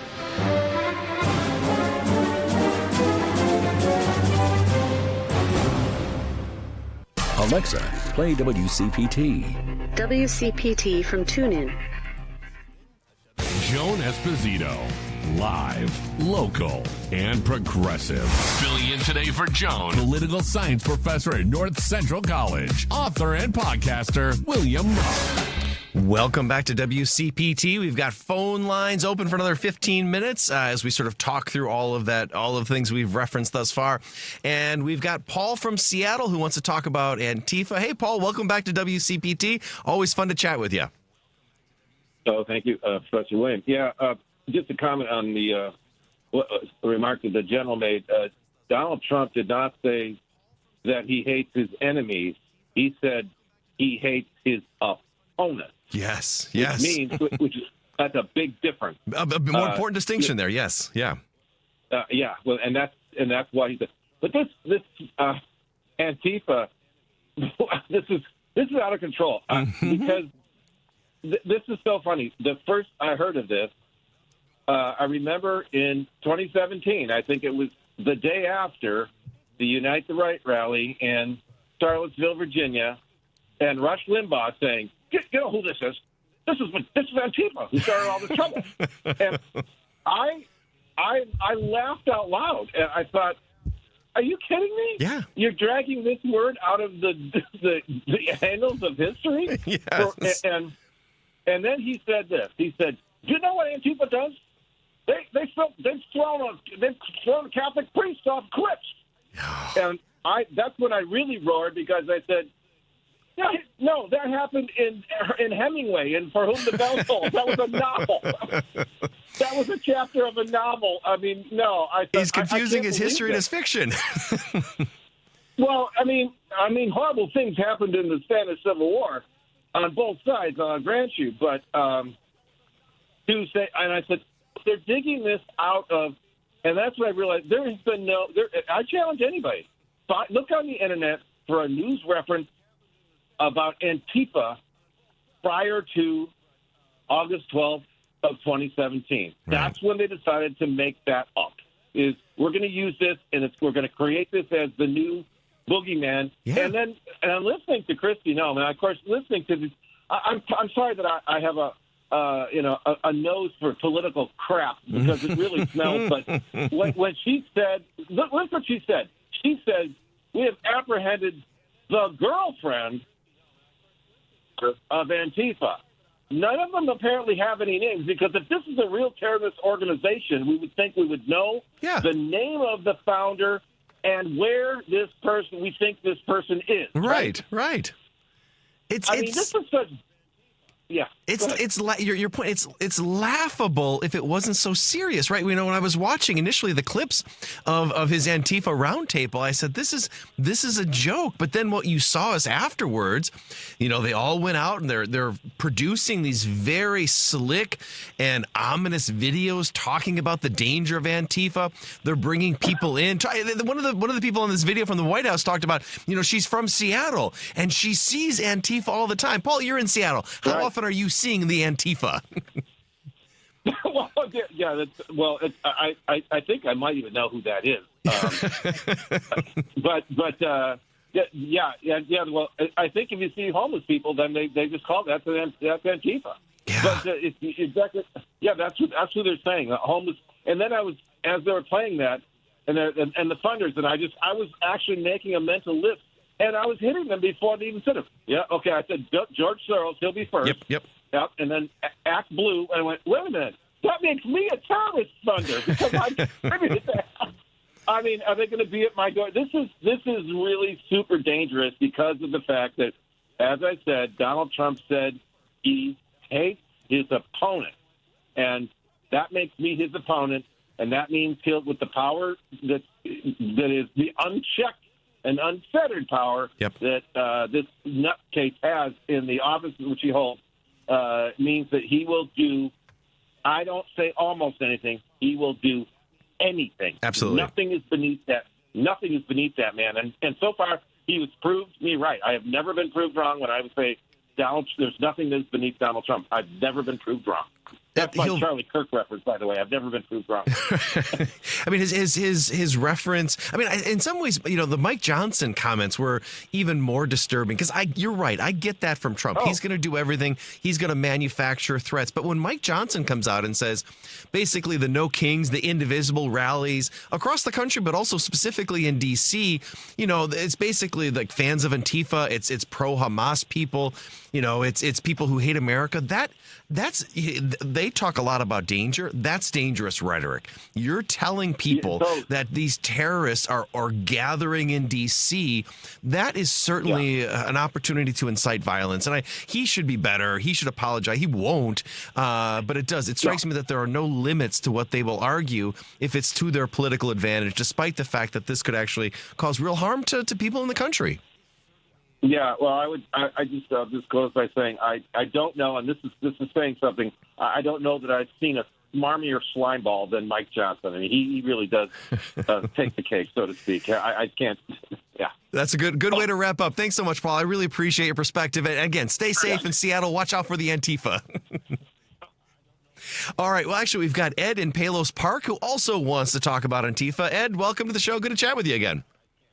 Yeah, hi, Professor. Great to talk to you. And Paul kind of stole my thunder, but I agree with everything he said. Yeah. And I couldn't believe that Antifa roundtable. I mean, that was one of the most ludicrous, dumbest things I ever saw. Yeah. And they continue to amaze me. And, we have to blow back at them. Provide an address or an email or something to prove that Antifa exists. And they won't do it. I mean, but they'll spread lies and terrorists and whatever, and it's just total garbage. I mean, think about the groups like the Proud Boys. There are individuals who are leaders, like Kristi Noma's talking about the founder. Well, you can find the founder of the Proud Boys. You can see the hierarchy of that organization. You know who's in charge and who the foot soldiers are. There's a clear structure. All of it. These organizations have that. Antifa is at best an ideology, and the thing is, what they need. What we see out of strongmen, what we see out of authoritarians is they need bad guys or evildoers that they can point the finger at that justifies their anti-democratic, their political violence targeting their opposition. So this all fits within the authoritarian playbook, but it's also so stupid, right? It's like stupid authoritarianism where you're making up threats that don't even exist. I agree. One more point I'd like to make. Marjorie Taylor Greene has really come on our side as of late by her comments about the shutdown and about Epstein, and I think she's on the verge of separating from Trump just by the statements I've heard in recent times here. So wouldn't that be something? It is for her to turn over. Talk about what a weird political world we find ourselves in when Marjorie Taylor Greene is the voice of reason in the Republican Party, right? I mean, I didn't think, a year ago, I didn't think I could ever hear myself saying that, but you're absolutely right. I mean, she's the one talking about healthcare costs. She's the one talking about concerns over, civil resistance and all of that stuff. No, I mean, I disagree with a whole long list of things with Marjorie Taylor Greene, but I'm glad she's at least doing a little bit of pushback. So, Ed, I really appreciate the call. Thanks for sharing your thoughts with us. Thank you. You have a nice day. So, all right, well, let's jump to Naomi, who's in Santa Monica. Welcome to WCPT. Hi, Dr. Muck. Hello, how are you? Professor. Fine, thanks. I'd like to propose something, and that I would like to put it out there to everybody. Yeah. So that they can do their part to participate and feel like they are doing something constructive to help ourselves. and this is based on the fact that we keep reacting to what they're doing to us. They come into a city and we file a lawsuit. They do this, we do that. It's time to now do it to them. And what I mean is, I believe that we should file a lawsuit, the whole country together. And let me tell you what I mean. I know that it may not be possible, but there's a different ways to do it. Either all together or separately, states, separately, on the same day. And if the red states don't do it, I think that we should contact red states by contacting their blue cities and see if they think that the red states should be contacted. But I believe that the blue cities may want to participate in this. And we file one lawsuit either on the same day, or one lawsuit, or on the same day, all file our lawsuits, asking for injunctive relief to prevent this criminal enterprise from entering our jurisdiction. I like it, right? I mean, again, I'm not a lawyer, so we'd have to talk to the lawyers on this. Here's what I would say, too. I think there's a couple pathways. That's why I'm putting it out here. Yeah. I have a call in. I have a call into the California Attorney General's office. But anyway, I believe that they will appeal it, and when we go to the Supreme Court, they will refuse to do it, and we will tell them we were going to do it anyway. Well, and I think the spirit of your idea is the most important one, because what it takes is to push. Yeah, it takes legal. It's going to take protest, people out in the streets. It's going to take people at the ballot box. Right, when you're fighting and pushing back against authoritarianism, it has to be a multi-pronged effort. There, Naomi, thank you so much for your call. We're up against the break. I have something else. I have another thing. Real quick. Okay. We got to get to a break. Real quick. Okay. I've called our state, California, and asked them to divert funds from the federal government, pass a law, prevent people from sending it to the federal government, to the city, to our capital. It's going to require a law, and then the ones that we send voluntarily that we collect for the government, we can already divert them to ourselves. All right. We don't have to forward. Good work. This is going to require phone calls to the attorneys general and to the controllers and everything. It's going to require everybody to do this together. We want to pound them with phone calls. We need to do this. Thank you so much. Thanks for fighting the fight, Naomi. It's important that we're all pushing it in our own unique way. So, all right, we've got to get to a break. When we come back, we're going to be talking with Dr. Phil Barker, who's a professor of political science, and we are going to be talking about strongmen. What's the appeal of a strongman, and how do you push back against a strongman? We'll be right back on WCPT. Powerful stories, dazzling nights. Experience the new season at Lyric Opera of Chicago. From Puccini's Madama Butterfly to Cherubini's Medea and Mozart's Così fan tutte, every night is filled with breathtaking music and inspiring theater on Chicago's biggest stage. Whether you're new to opera or a longtime fan, Lyric has something for everyone this season. Tickets start at just $47. Visit lyricopera.org today. This is WCPT telling you how you can shop blue. Thomas Edison invented the first light bulb, but however, did you guys know that Lewis Howard Latimer, a black man, improved upon it? That's right. Latimer's light bulb was made to last longer than Edison's. Latimer later sold that light bulb to the U.S. Electric Company in 1881, making light bulbs more accessible and affordable to the community. Here are some light bulb companies that support the Democratic Party. Philips Light Bulbs. Philips supports the Democratic Party very highly. In 2024, Philips donated over $400,000 to Democratic candidates in 2024. GE, General Electric. GE roughly is about 50-50 split with candidates they donate to. In 2024, 54% of GE's donations went to the Democratic Party, including $159,000 to Vice President Kamala Harris's presidential campaign. Hey, guys, want to hear a joke? How many Republicans does it take to change a light bulb? None. Donald Trump just says it's fixed and they all sit in the dark and applaud. This has been WCPT telling you how you can shop blue. You're listening to WCPT 820. Here's the latest Chicago weather update.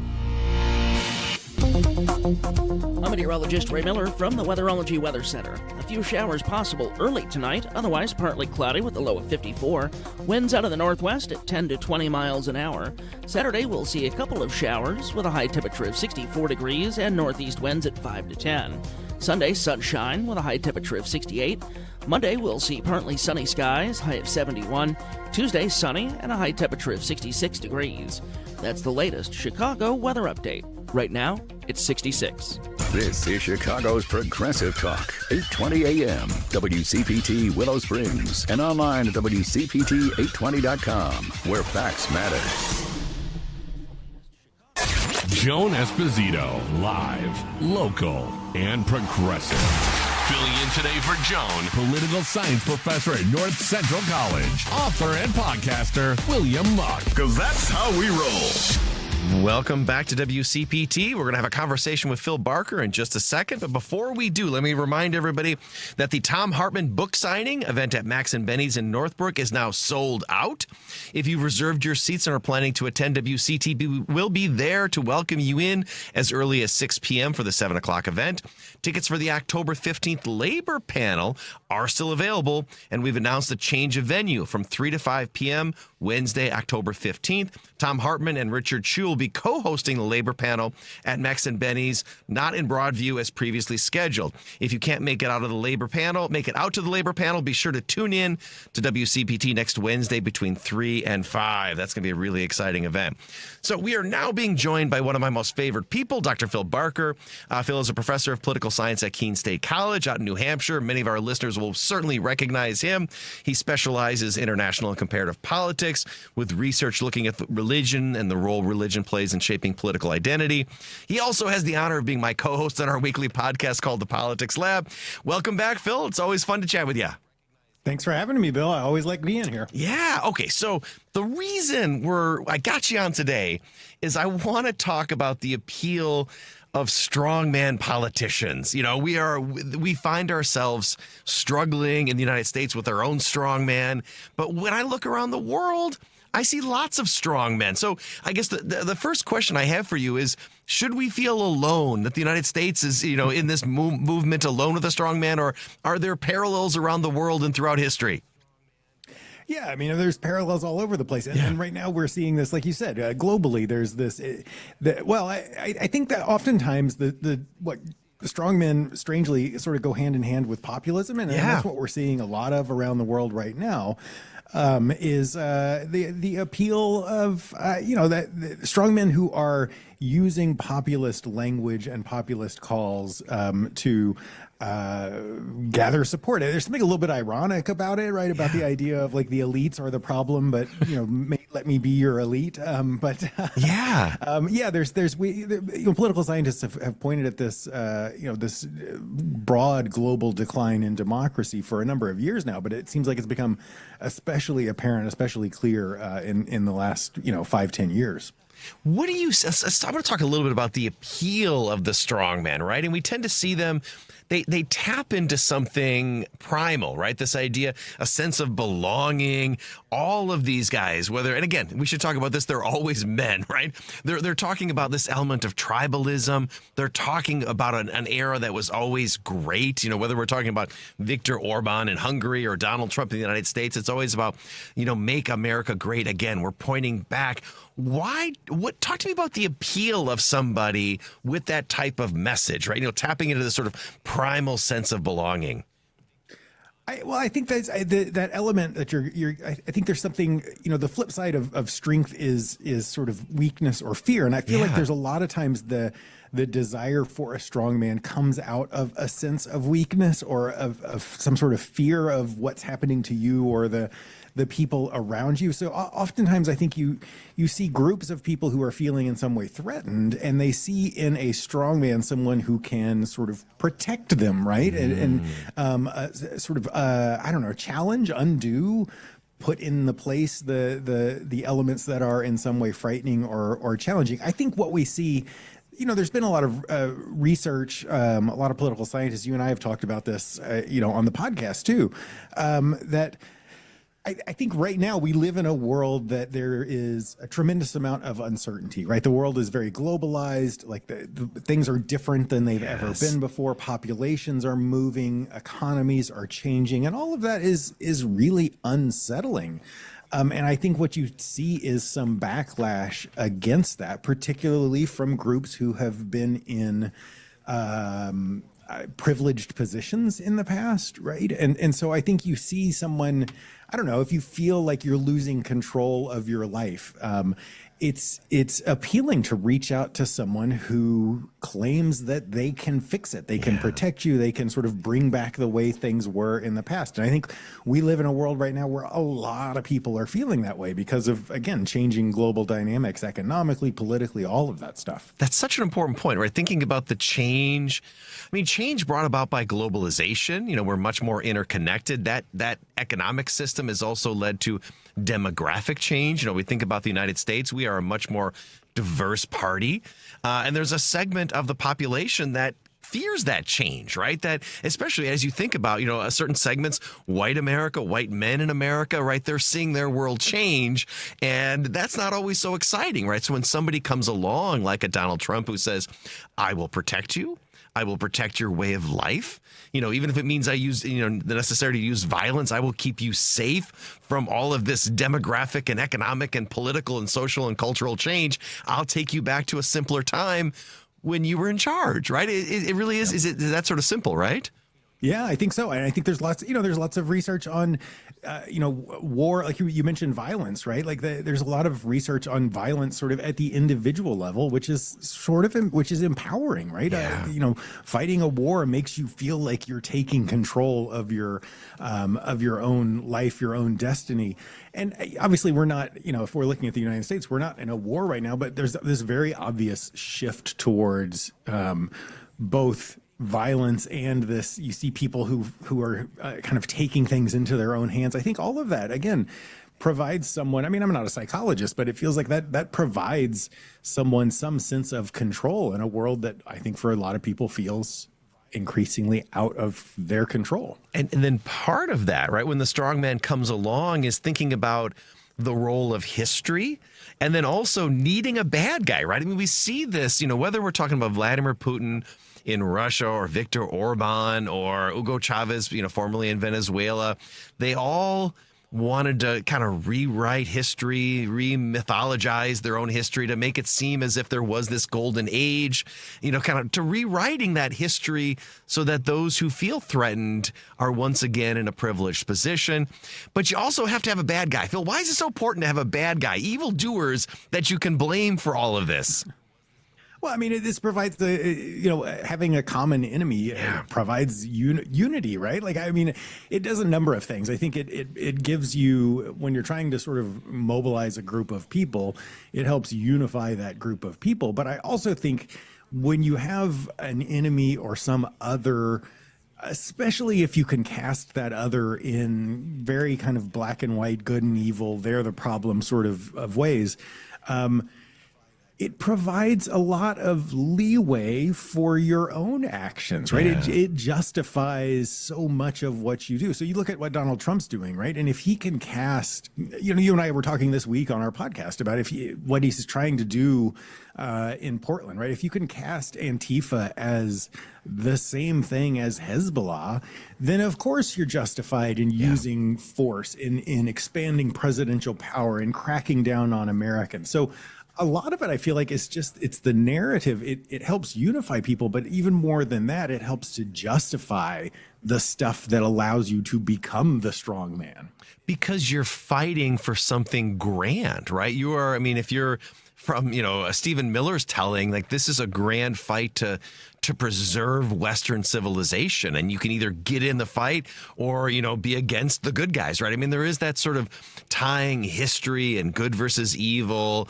And I think, thinking about the appeal to this, I think there is an appeal to feeling like you're fighting for something good, right? And I don't think Stephen Miller, what he's putting out there is necessarily good, but I can understand the appeal of that to say, go do something grand, right? Even if you think about Hitler, right? Hitler was a terrible person, but he gave people a vision of something to fight for. And I think there's a similar dynamic here where people who feel disconnected and alienated get a sense of purpose from the sort of doctrine that Donald Trump puts out there.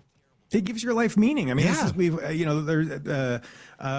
been, writing about the similarities between religion and nationalism. So if we're talking about, this sort of kind of new nationalism that we see in on the American right, like religion, nationalism, they both kind of tell you, what you're there for, what's your purpose. It gives you something bigger to cling on to, bigger than yourself, bigger than your day-to-day mundane life, right? It gives meaning to things. It gives you answers to these questions about what's right and what's wrong and who you should listen to. There's a lot of similarities there. That, I think it's Mark Juergensmeyer who talks about it as ideologies of order, right? It helps you sort of understand the world around you when you have these templates, of nationalism and whatnot to overlay over things. And I think it's also important that we discuss the man part of the strong man, right?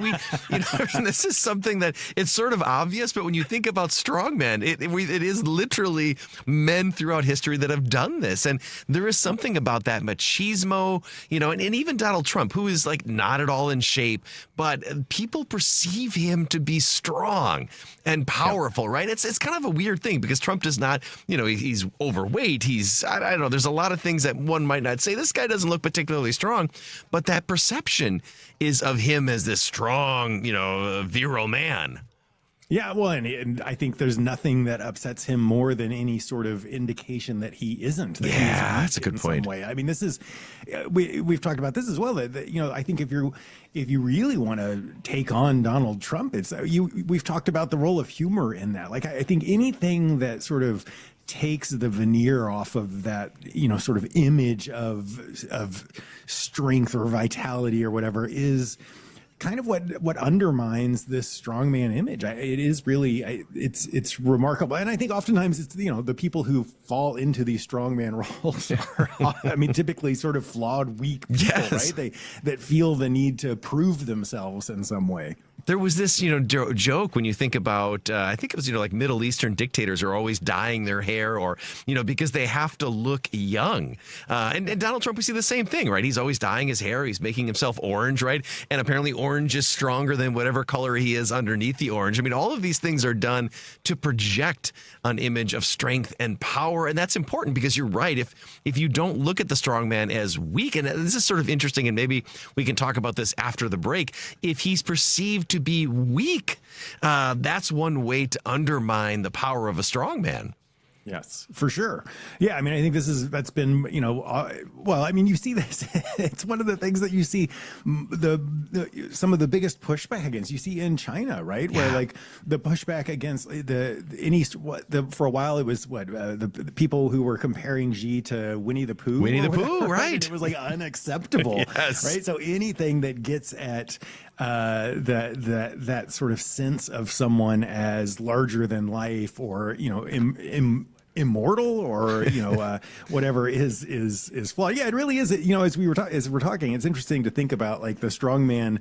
It's important to not look old, which is so different from like the idea of what I want in a leader is someone who is wise, and so the difference in sort of what that looks like and how images play into that is really kind of fascinating. This is such a really interesting point. We should talk about this on the other side of the break. But your Winnie the Pooh thing is spot on because if you're in China these days, you can't text a picture of Winnie the Pooh because the government has banned that because people were using that to mock the president. This is a great one. All right, when we come back, Phil and I are going to talk about how do you confront a strong man and thinking about the opposition party, the Democratic Party. What do they need to do to confront Donald Trump and have some electoral success? We will be right back on WCPT. The Keene County Democrats invite you to their annual fall fundraiser on Thursday, October 23rd at the center of Elgin from 6 p.m. to 8 p.m. Invited guests include Governor J.B. Pritzker, Lieutenant Governor Julia Stratton, U.S. Senator Dick Durbin, U.S. Senator Tammy Duckworth, Representative Raja Krishnamurthy, Representative Bill Foster, and Representative Lauren Underwood. Tickets include light food and cash bar. Table of 10 and sponsorships include full-page color ad in the program book. Individual tickets only $40 each. Couples are $70. Families are only $100. We need you to support the Keene County Dems for all the important elections coming up in 2026. Tickets can be purchased at KeeneDems.org. Keene County Democrats annual fall fundraiser, Wednesday, October 23rd, 6 p.m. to 8 p.m. at the center of Elgin in Elgin. Sign up today at KeeneDems.org. It will be the big event of the fall season. Chicago's Progressive Talk, WCPT 820, where facts matter. Joan Esposito, live, local, and progressive. Filling in today for Joan, political science professor at North Central College, author and podcaster, William Muck. Welcome back to WCPT. We are talking with Professor Phil Barker about strongman and how we confront strongman. Before we get back to that conversation, just a quick message from Team Hochberg. If you're having trouble keeping up with your bills, it's time to call Team Hochberg, your trusted local lender about a fresh start debt consolidation mortgage. Sam, 56, press operator, earning $90,000 a year, living in a $300,000 single-family home with a $150,000 mortgage.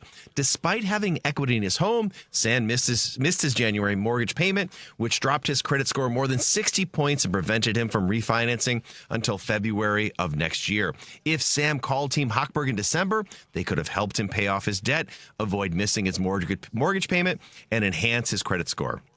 If you're struggling with bills and have equity in your home, call Team Hochberg now. Not tomorrow, not next week, not next month. Call now at 855-563-2843. Team Hochberg has helped thousands of WCPT listeners, but they can't help if you don't call. Again, 855-563-2843 or visit 56david.com. That number again is 855-563-2843 or visit the website you know and love, 56david.com, lower.com, equal housing lender, NMLS number 1124061. All right, we are back with Phil Barker. All right, Phil, now that time for us to think through how do you confront a strong man. And the other day we were talking about this, and you said there's some strategies that you can deploy to confront a strongman leader. What should we be thinking about? What's really important if you want to take down or have electoral success against the strongman? Well, I mean, I think there's a wide variety of stuff you can do. I mean, so we were talking in the first segment, we were talking about really kind of what appeals at an individual level to voters or people about a strongman. I think there's some elements that translate over into more kind of large scale electoral politics as well. One of which is this sense of fear and whatnot, feeling left behind. One of the things we do know at a broader sort of political level is when you look around the world, as you see populism and demagoguery and all of these, kind of anti-democratic, proto-authoritarians come to power, there are some common causes and frustrations in the political systems that lead to these. And we know that, for instance, like economically, right? The world, like we can talk about how over the last 40 years, the gap between the rich and the poor has gotten bigger and bigger and bigger, right? Yeah. And during that same time, it doesn't feel like the government has done much to make it better, to help the lives of the average American, right? So one of the things we know that leads to this is this combination of kind of economic stagnation or economic struggles with like an ineffective government. And so I think like if you're the Democrats, like one of the things I think about, one of the strategies is being clear. I mean, the stuff we talked about before, you can use humor, you can use all sorts of other stuff to get at Donald Trump, for instance. But I think also it's about good governance. It's about having policies that actually improve people's lives, right? If people are afraid or feeling unsettled about the state of the world, there needs to be some sort of reassurance. Like, the Levitsky and Ziblatt, right? Who we're going to talk to very soon. Yeah. Yes. How Democracies Die. They talk about putting together policies. You don't have to abandon identity politics. You don't have to abandon, minorities and what the sort of Democratic Party has stood for. But you can promote policies that sort of benefit people across party lines, right? Like a universal basic income, raising the minimum wage. There's stuff out there that is broadly appealing, that improves people's lives, that makes them feel more grounded, safer. I mean, there's a way to sort of undermine or take some of the fuel out of the what's feeding the sort of populist authoritarian fire. I mean, when you think about how to respond to it, what do you go to? I think about it in two stages now, and I think you're absolutely right to say that those in power, if you want to defeat a populist, have to have good governance, right? And so I think for the Democrats, they probably need to lean in a more populist direction, right? That they have to think about what appeals at a broad level. How do they solve some simple problems? They can't get in the weed. And the Democratic Party loves to get in the weeds. And I think that isn't going to help them. If they come across as policy wonks, that's not going to win over a lot of Americans. But the other thing I think about, it's not just having a populist policy platform. You got to get elected first. And so as I look at the Democrats out there right now, I think they're not playing the right game. It feels to me like they're still playing the game of politics from the 80s and 90s and the early 2000s. Donald Trump is playing a new game, right? He's playing the populist demagogue strongman game where he grabs hold of the media, controls it, has no connection to truth, doesn't have any clear ideology, doesn't worry about policy or any of that, doesn't worry about governing. So I think they also have to think about how do you run politicians that can confront that and grab the attention back. And so I want to ask you about this. I have not always been the biggest Gavin Newsom fan. I think he's got some baggage, and I'm not so sure what kind of president he would be. But he strikes me as a politician who understands the game Trump is playing and is playing that game back at him through his, through the way in which he engages in social media, the way in which he talks about the president himself, just his we talked about physical appearance, right? He's sort of projecting strength. He strikes me, and I think J.B. Pritzker to some degree as well, but Gavin Newsom strikes me as somebody who understands the strong man and is trying to push back against him. What's your sense of that? Yeah, no, I think there's some truth to that. You and I have had this conversation before as well about how, his social media strategy, right? Yeah. And it feels, I don't know, like at first glance, I was like, I don't know how I feel about the, right, the yes. sort of, mimicking. It feels juvenile. Yeah. But, as I've thought more about it and as you and I have talked through it, I think there's an appeal to it. I mean, I think it because it does a couple of things. When you take this sort of Trumpian approach to things, like it's very clear that with Newsom, it's tongue in cheek, right? Like he's doing this in a way that like sort of forces people to wrestle with the situation we're in, right? If you're a Trump supporter and you want to like talk about what Newsom is doing as juvenile, you have to sort of turn the mirror on yourself and realize, like, if I have a problem with that, then why don't I have a problem with Donald Trump doing it? So I think it's a really powerful tool for sort of, I don't know, revealing the weirdness of Donald Trump. Because when Democrats say, oh, he's weird, right? Or you and I talk about this is not normal. It's easy to sort of just dismiss that as partisan, right? Democrats are going to complain about him no matter what he does. So, well, and you're the liberal elite too, Phil, right? I mean, that's a big thing. Of course, yes. But when you just actually start doing it, it makes it harder to make that criticism, right? Like you can critique it, but it makes it more uncomfortable, I think. And I think the other important part is like all of this, like, populism in and of itself isn't necessarily bad, right? I think it's important what the goal is. And it's clear that Donald Trump is using populism he's using it to tear down democracy, to give himself power. And I feel like with Gavin Newsom, he's using some of those same techniques, or we can talk about Bernie Sanders, right? Who's, that's right. Using more sort of populist kind of policy approach. Yes. If the goal is I'm doing this because I want to strengthen democracy. Democracy is important, and in order for democracy to be healthy, we need to have better economic policies for the people. And there's such a difference between that, and intent is not always easy to figure out. But I feel like it's pretty clear what the difference is in intent between a Newsom and a Trump, for instance. Well, and I think the one real important difference is the role of norms. And you're absolutely right to say Gavin Newsom is violating those norms. Like he's behaving like a juvenile on social media, mocking Trump, doing the voice, posting pictures of himself with the shirt off, like all of that stuff, which we would say is beneath a potential presidential candidate. But he has this really fascinating response where he says, well, if you think what I'm doing is troubling, you should look at the president, right? It's just such a wonderful technique of flipping it and saying, I want to go back to the way things were. And he even says this, right? I will, as soon as the president stops doing that, I will stop doing it. He even talks about, like the redistricting and actual policy thing. He has said, if the Republicans stop doing these redistricting things, California as well. And so he has a unique role where he says, I see the norm violation. I see the ways in which the president is undermining and acting like a strong man. And I'm going to do that as well to confront him, but I'm happy to go back to normal politics. And that strikes me as an interesting position and place to be.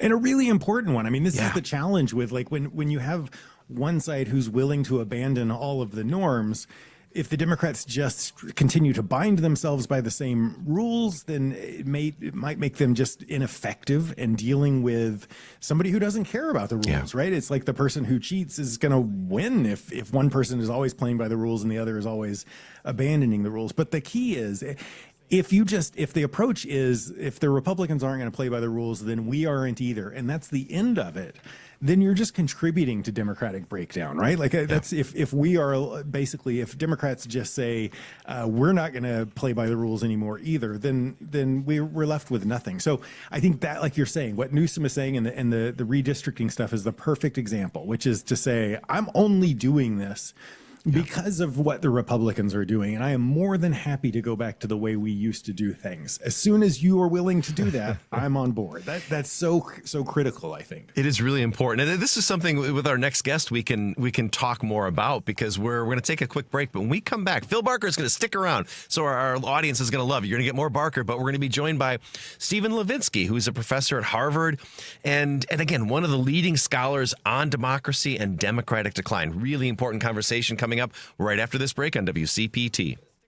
Driving it home with Patty Vasquez. John Fugelsang joins us. Oh my God, John, I need you so badly. I need your humor. I need your brilliance. I want to thank you for all you're doing, because CPT is like this incredible beating heart of progressive talk radio. And my first time at your studios was in, I think, 2012. And I just can't believe that how CPT keeps rolling and keeps inspiring. I give you credit for the Pope. I'll take that, even if he's a Sox fan. We'll take it. Patty Vasquez, weeknights 5 to 7 on WCPT 820. Listen up, fellow timeshare owners. If you're a timeshare owner and you want out at all costs, you're done, frustrated, tired of wasting money, you don't use the darn thing. Get out now. Hire the best Bulldog timeshare cancellation team in the business. Their in-house legal team, headed by a timeshare cancellation lawyer, can help you fight the biggest and baddest companies out there that sell timeshare.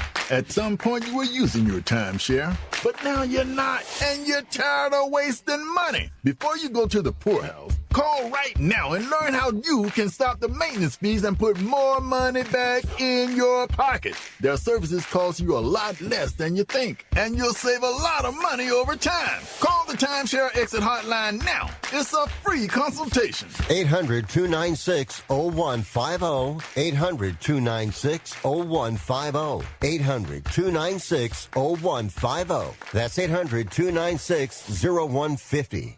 From office supplies to IT essentials, Amazon Business provides tools that help you save costs and to make insight-based decisions. Learn how to bring your visions to life at AmazonBusiness.com. AP News, I'm Haya Punjwani.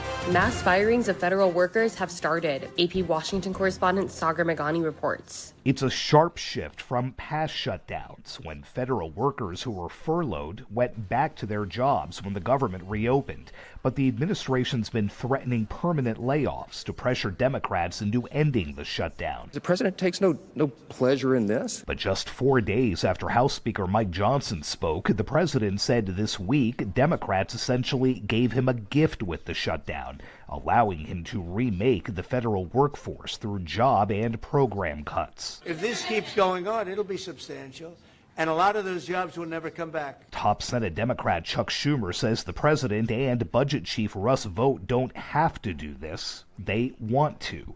The American Federation of Government Employees is suing the administration over the layoffs. Sagar Meghani, Washington. A Venezuelan opposition leader has won the Nobel Peace Prize.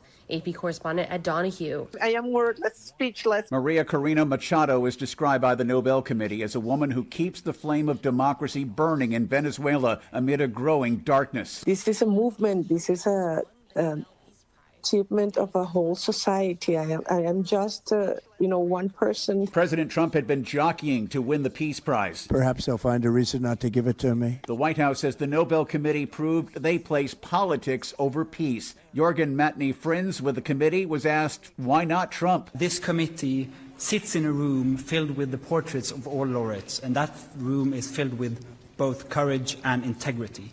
So we base only our decision on the work and the will of Alfred Nobel. I'm Ed Donahue. A blast that leveled an explosives plant in rural Tennessee left 19 people missing and feared dead. This is AP News. A I'm Seth Sutel, and this is the AP Markets Report. Wall Street had its worst day since April after President Donald Trump threatened China with more tariffs. The S&P 500 sank 2.7% Friday. The Dow Jones Industrial Average fell 878 points. It's about 1.9%. The Nasdaq Composite lost 3.6%. Stocks were slightly higher in the morning until Trump said he's considering a massive increase in tariffs on imports from China. Trump said he was responding to restrictions China put on exports of rare earths, which are key materials used in manufacturing. Some market watchers have been saying stocks are starting to look expensive after a nearly non-stop rally since April. The S&P 500 hit its latest all-time high this week.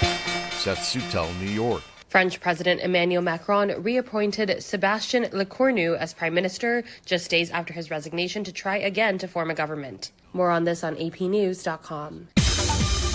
This is 8:20 a.m. WCPT Willow Springs and streaming worldwide at WCPT820.com. We are Chicago's progressive talk, where facts matter. Now your WCPT 820 weather update. I'm meteorologist Ray Miller from the Weatherology Weather Center. A few showers possible early tonight, otherwise partly cloudy with a low of 54. Winds out of the northwest at 10 to 20 miles an hour. Saturday, we'll see a couple of showers with a high temperature of 64 degrees and northeast winds at 5 to 10.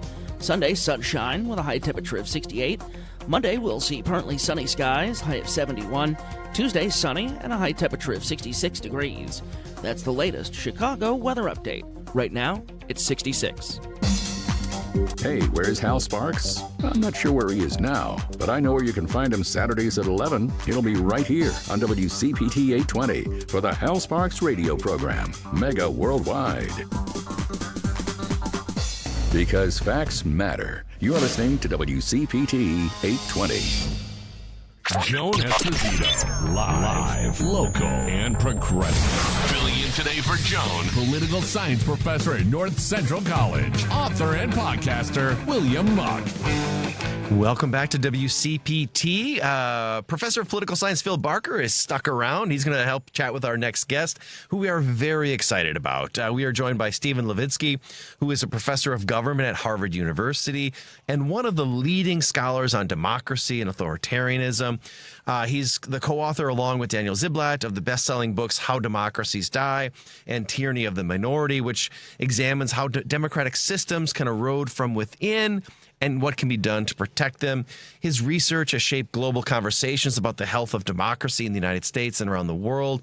Both Phil and I have assigned both books in various classes we teach, and so we're so excited for this opportunity. Stephen, thank you so much for joining us. Thanks for having me. So maybe let's start with a big picture look. In How Democracies Die, you and Daniel Ziblatt argue that democracies often fail not through coups, military coups, but through gradual erosion. Can you tell our listeners how this works? In other words, how do authoritarians use the tools of democracy to undermine democracy? Great question. So in the 20th century, the vast majority of democratic breakdowns took a sort of classic form in which men with guns, usually generals, would seize power and depose presidents. And it was very clear that democracy was dead.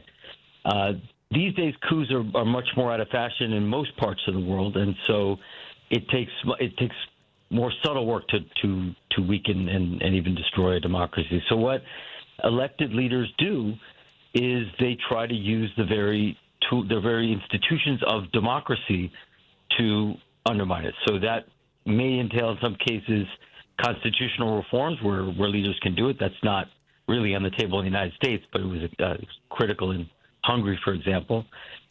Sometimes it is packing the courts and using the courts as weapons against the opposition.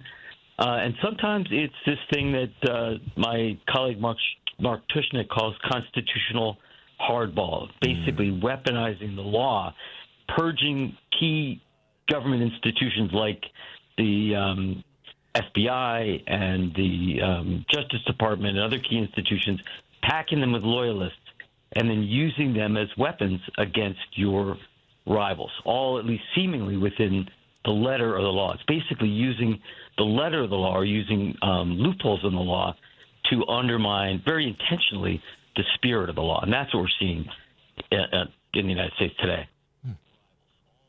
So I want to ask, I just finished rereading How Democracies Die with my senior seminar class. And, that was written a year into the first Trump administration, and you were already seeing things that concerned you then.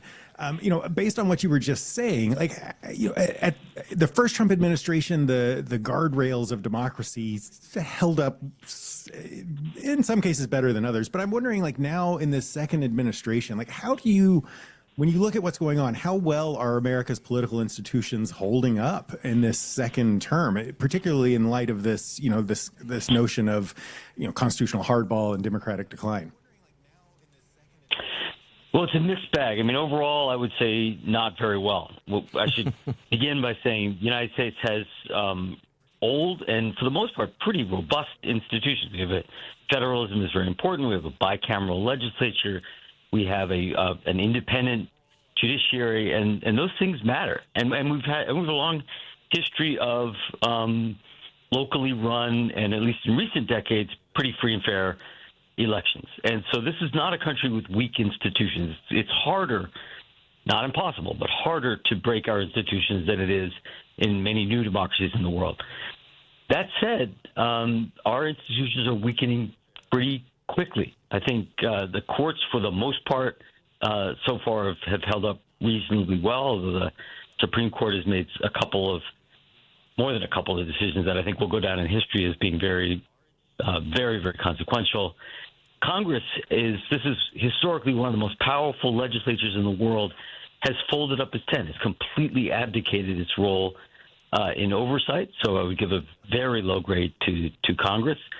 And our electoral institutions remain to be seen. I think 2026 and 2028 are going to be big tests because I think this government will try in some capacity to manipulate the election results or the voting process. And we'll see how well they hold up.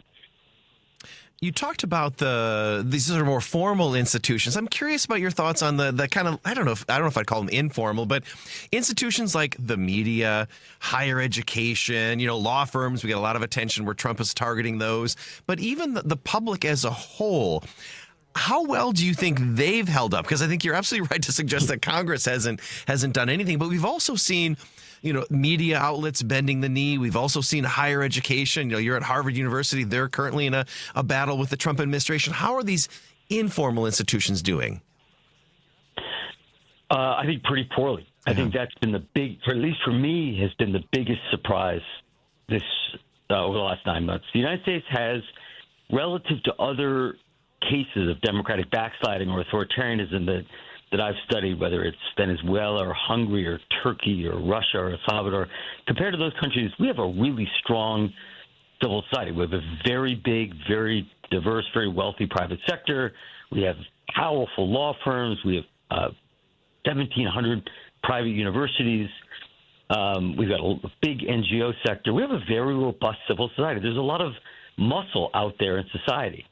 But as you noted, whether it's media, whether it's law firms, whether it's universities, the folks who ought to be sort of leading the pushback against Trump's authoritarianism have, for the most part, abdicated their responsibility. They've either engaged in appeasement or they have kind of quietly retreated to the sidelines. And so we've got a muscular civil society, but it has basically sidelined itself. And I think that has emboldened the Trump administration and allowed this authoritarian offensive to go much further and much faster, certainly than I anticipated. So some of that feels, you talk a lot about the importance of norms. I think Americans feel like the Constitution will protect us, but in reality, it's the norms that are sort of beneath the surface that are more important, and particularly mutual toleration and whatnot. So it feels like a lot of this is a de-evolution of norms or a breakdown of norms, or at least a valuing democracy in America and valuing each other's difference of opinion and whatnot. Why, when you look back at the last kind of 20, 30 years, why do you think the norms have been so fragile here, and where do we go from here? Oof, well, if I knew the answer to the last question, I would have a much better paying job. I'm just waiting for somebody to tell me. I'm looking for the answer. So am I. Believe me, so am I. So in How Democracies Die, which, as you know, we wrote, I guess, 7 or 8 years ago, we worried a lot about the erosion of democratic norms. And Dana and I don't talk about democratic norms anymore because they're basically shattered. They're destroyed. And so now we're relying on the hard guardrails, are the law and Constitution, but also society's capacity to push back. So I think we've entered new territory in which norms, unfortunately, are barely at play anyway. Nobody's adhering to the norms that made our democracy work 30 or 40 years ago. The question of why it fell apart, there are a lot of different interpretations. Clearly, part of it is extreme polarization. When parties view one another not as rivals, not as people they're competing against, not as people that they disagree with, but as an existential threat to themselves, to their people, to their way of life, they want to use any means necessary to thwart them, to keep them from winning. I think polarization in the United States has been mostly asymmetrical. That in the early part of the 21st century, you saw the Republican Party radicalize to the degree that they began to view Democrats as the enemy. And you saw this really intensely with the rise of the Tea Party and opposition to Obama, and then obviously with Trumpism. And there are different views about where that comes from, and there's no single cause. But at least in Tyranny of the Minority, Dan and I argue that we think the principal cause is a reaction to our country's gradual but significant transition to multiracial democracy over the last 50 years. We've become a much more diverse, much more inclusive, much more egalitarian society since I was a child. I'm 57. And the part of the country, not a majority, but a significant part of the country has reacted very strongly against it. There are many MAGA voters who feel like the country they grew up in say, the 1960s, 1970s, is being taken away from them. And that's radicalizing. Can you talk? You mentioned the idea of asymmetrical polarization, and it's a really complicated term, but I think it's really interesting. There are some who look at the U.S. political system and talk about polarization and say a plague on both of their houses, right? That both sides are equally to blame. But you're specific about talking about this idea of asymmetrical polarization. What does that mean? It means that one party has moved to the political extreme, while the other has not. And there are various ways of measuring party programs and party ideology, but the ones that I've seen, particularly the Party Manifestos Project, which mostly focuses on European parties, shows that if you look at the Democratic Party over time, it's pretty close to the political center. For the U.S. spectrum, the Democratic Party is the left of center party, but compared to most parties in Europe, it's pretty close to the political center, and it's been there for a while. It's gotten a little more left-wing on cultural issues, but it's remained very moderate, even right of center on many economic issues. So it's not moved radically to the left. It hasn't moved much at all. Whereas the Republican Party has gone from being a pretty standard center-right party, more or less quite similar to, say, the Tories in Great Britain, a little bit to the right of the Christian Democrats in Germany.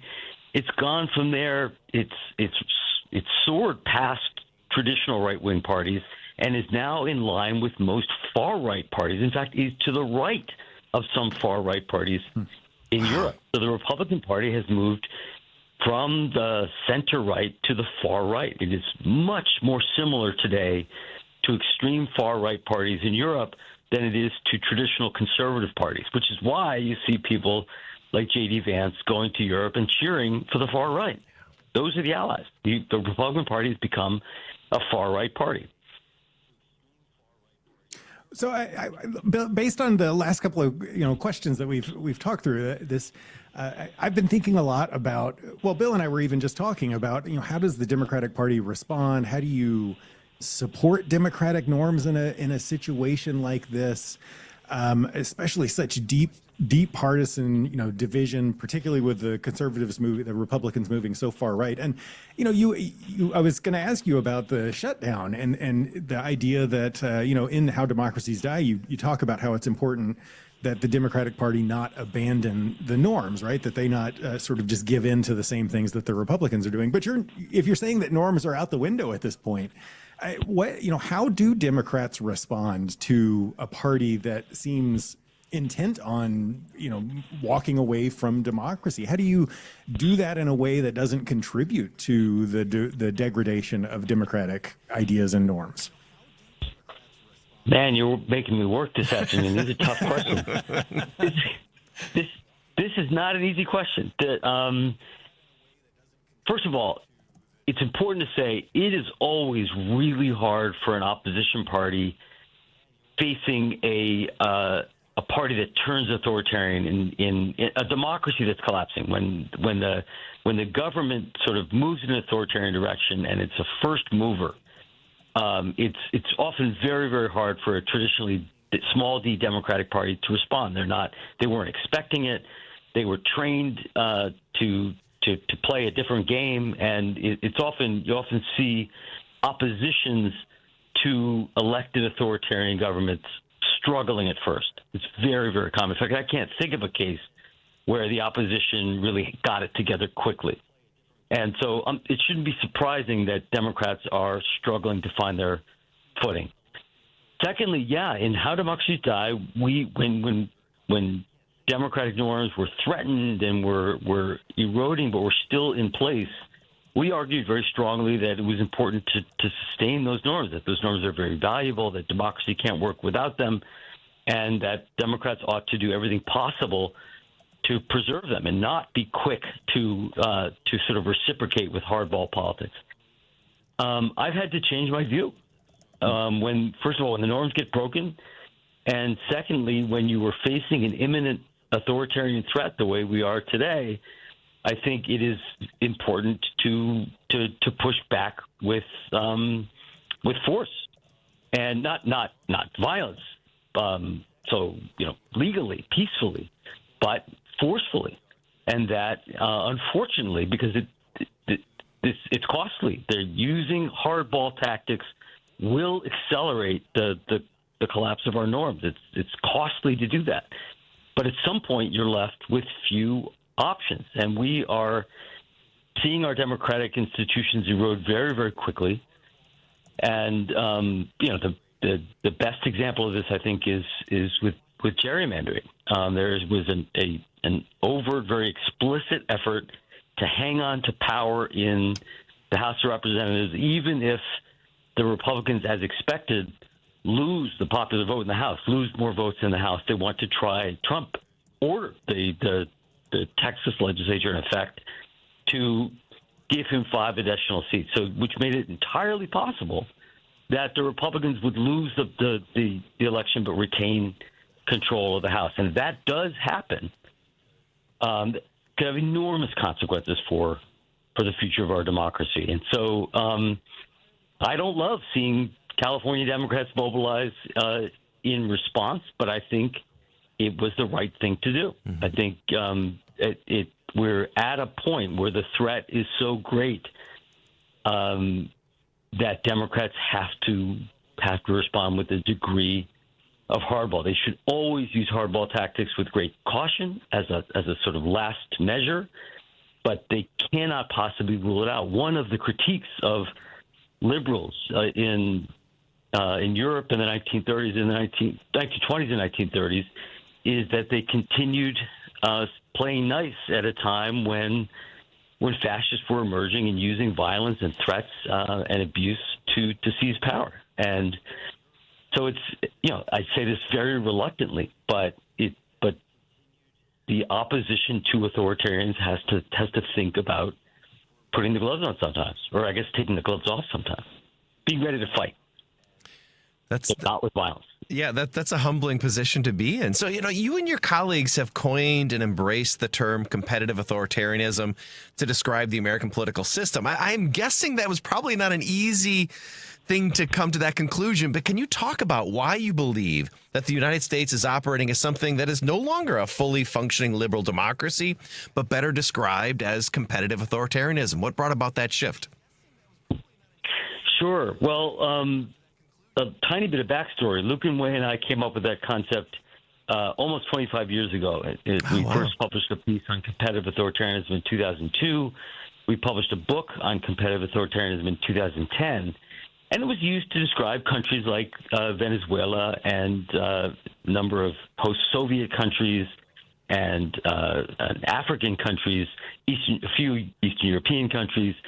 But we never imagined that it would apply in the United States. And we wrote it in 2002, just after 9/11, where there were some concerns about the Bush administration's potential violation of civil liberties. And we were asked when we first came up with the term, could the United States be a competitive authoritarian regime? And we laughed it off. We thought it was totally implausible that we would ever apply the term competitive authoritarianism to the United States. I should say it's a mild case. It's very reversible. We have not reached some point of no return where we've plunged into the abyss and can't climb out. But the reason why I think we have crossed the line is the following. In a democracy, the political playing field should be reasonably level, and the legal, peaceful opposition to the government should be relatively cost-free. I should be able to write an op-ed against the government, or organize or join a protest against the government, or run as a candidate against the government, or give money to an opposition group or an opposition candidate. All of those things are legal and should be. I shouldn't have to think twice about doing them because I fear some kind of retribution. Only in authoritarian regimes does legal opposition come with a price. And today, in the United States, for tens, maybe hundreds of thousands of people, opposition does come with a price. And whether it's politicians or judges or leaders of NGOs or Democratic Party donors or law firms or universities, in figures across this country, across our civil society, across our political system, including Republicans, have to think twice before engaging in criticism or opposition to this government, because they now know that they could face retribution. They could face death threats. They could face defamation suits in the case of media, investigations, tax investigations, adverse regulatory rulings. All kinds of bad things can now happen to people if they get in the crosshairs of the Trump administration. And that doesn't happen in a democratic society. That tells me that we've crossed the line into at least a mild form of competitive authoritarianism. So you said we're it's mild authoritarianism. Makes me feel a little better, mild. But you said it is still very reversible at this point. So I'm always, after the last 10 years, desperate for something hopeful to cling to. I know that, I was looking at this year's VDEM report. They talk about how half of the countries who have experienced democratic collapse do a U-turn and come back, reemerge as democracies.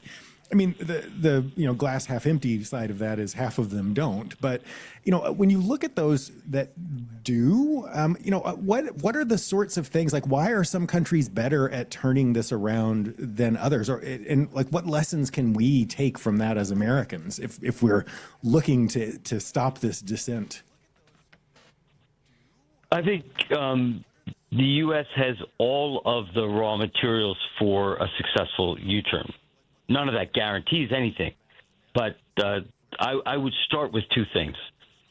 does a country have strong institutions, strong, relatively independent judiciary, a tradition of free and fair elections, in a rule of law that works? In the United States, the answer is yes. We have much stronger institutions than most countries that slide into authoritarianism.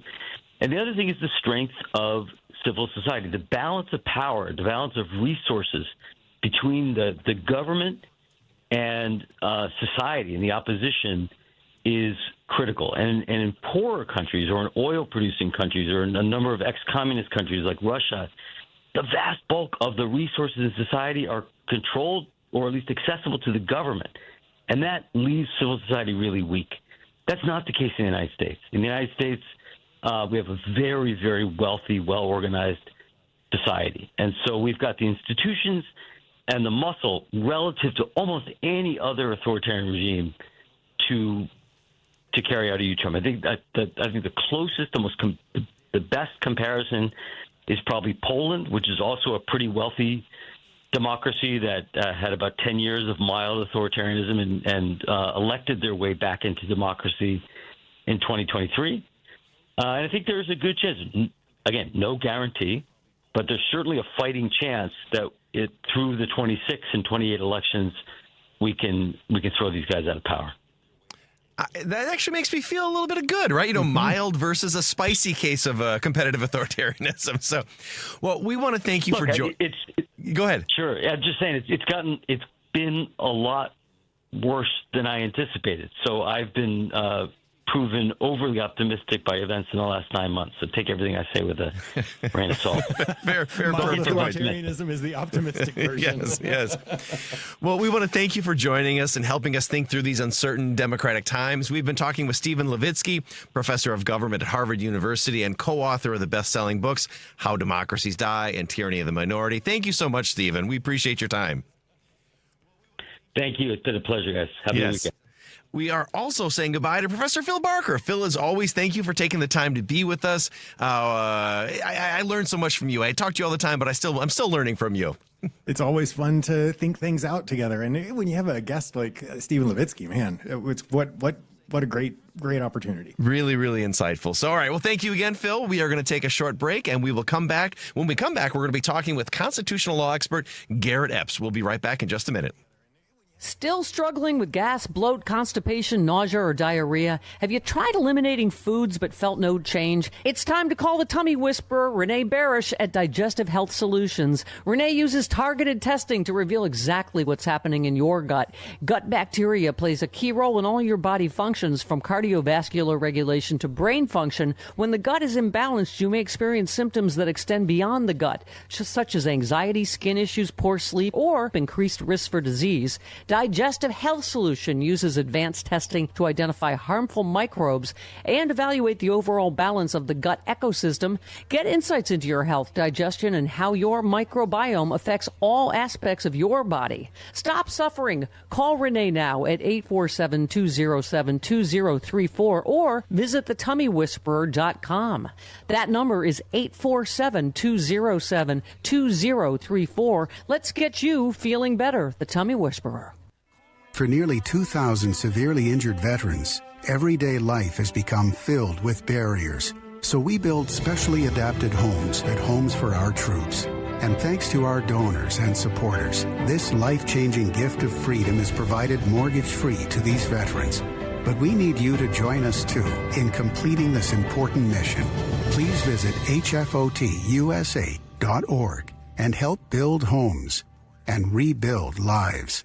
This is a WCPT 820 Heartland Signal News Minute. As our community is outraged, we turn up, and ICE responds with brutality.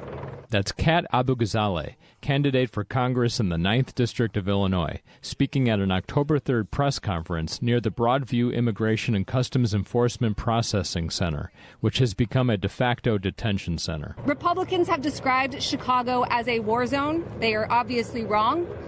But Broadview is a war zone. It's a war zone with the government waging war on peaceful protesters. And every week, the government escalates. You can see it right here. They have a fixed gun on the roof right now, aiming at protesters.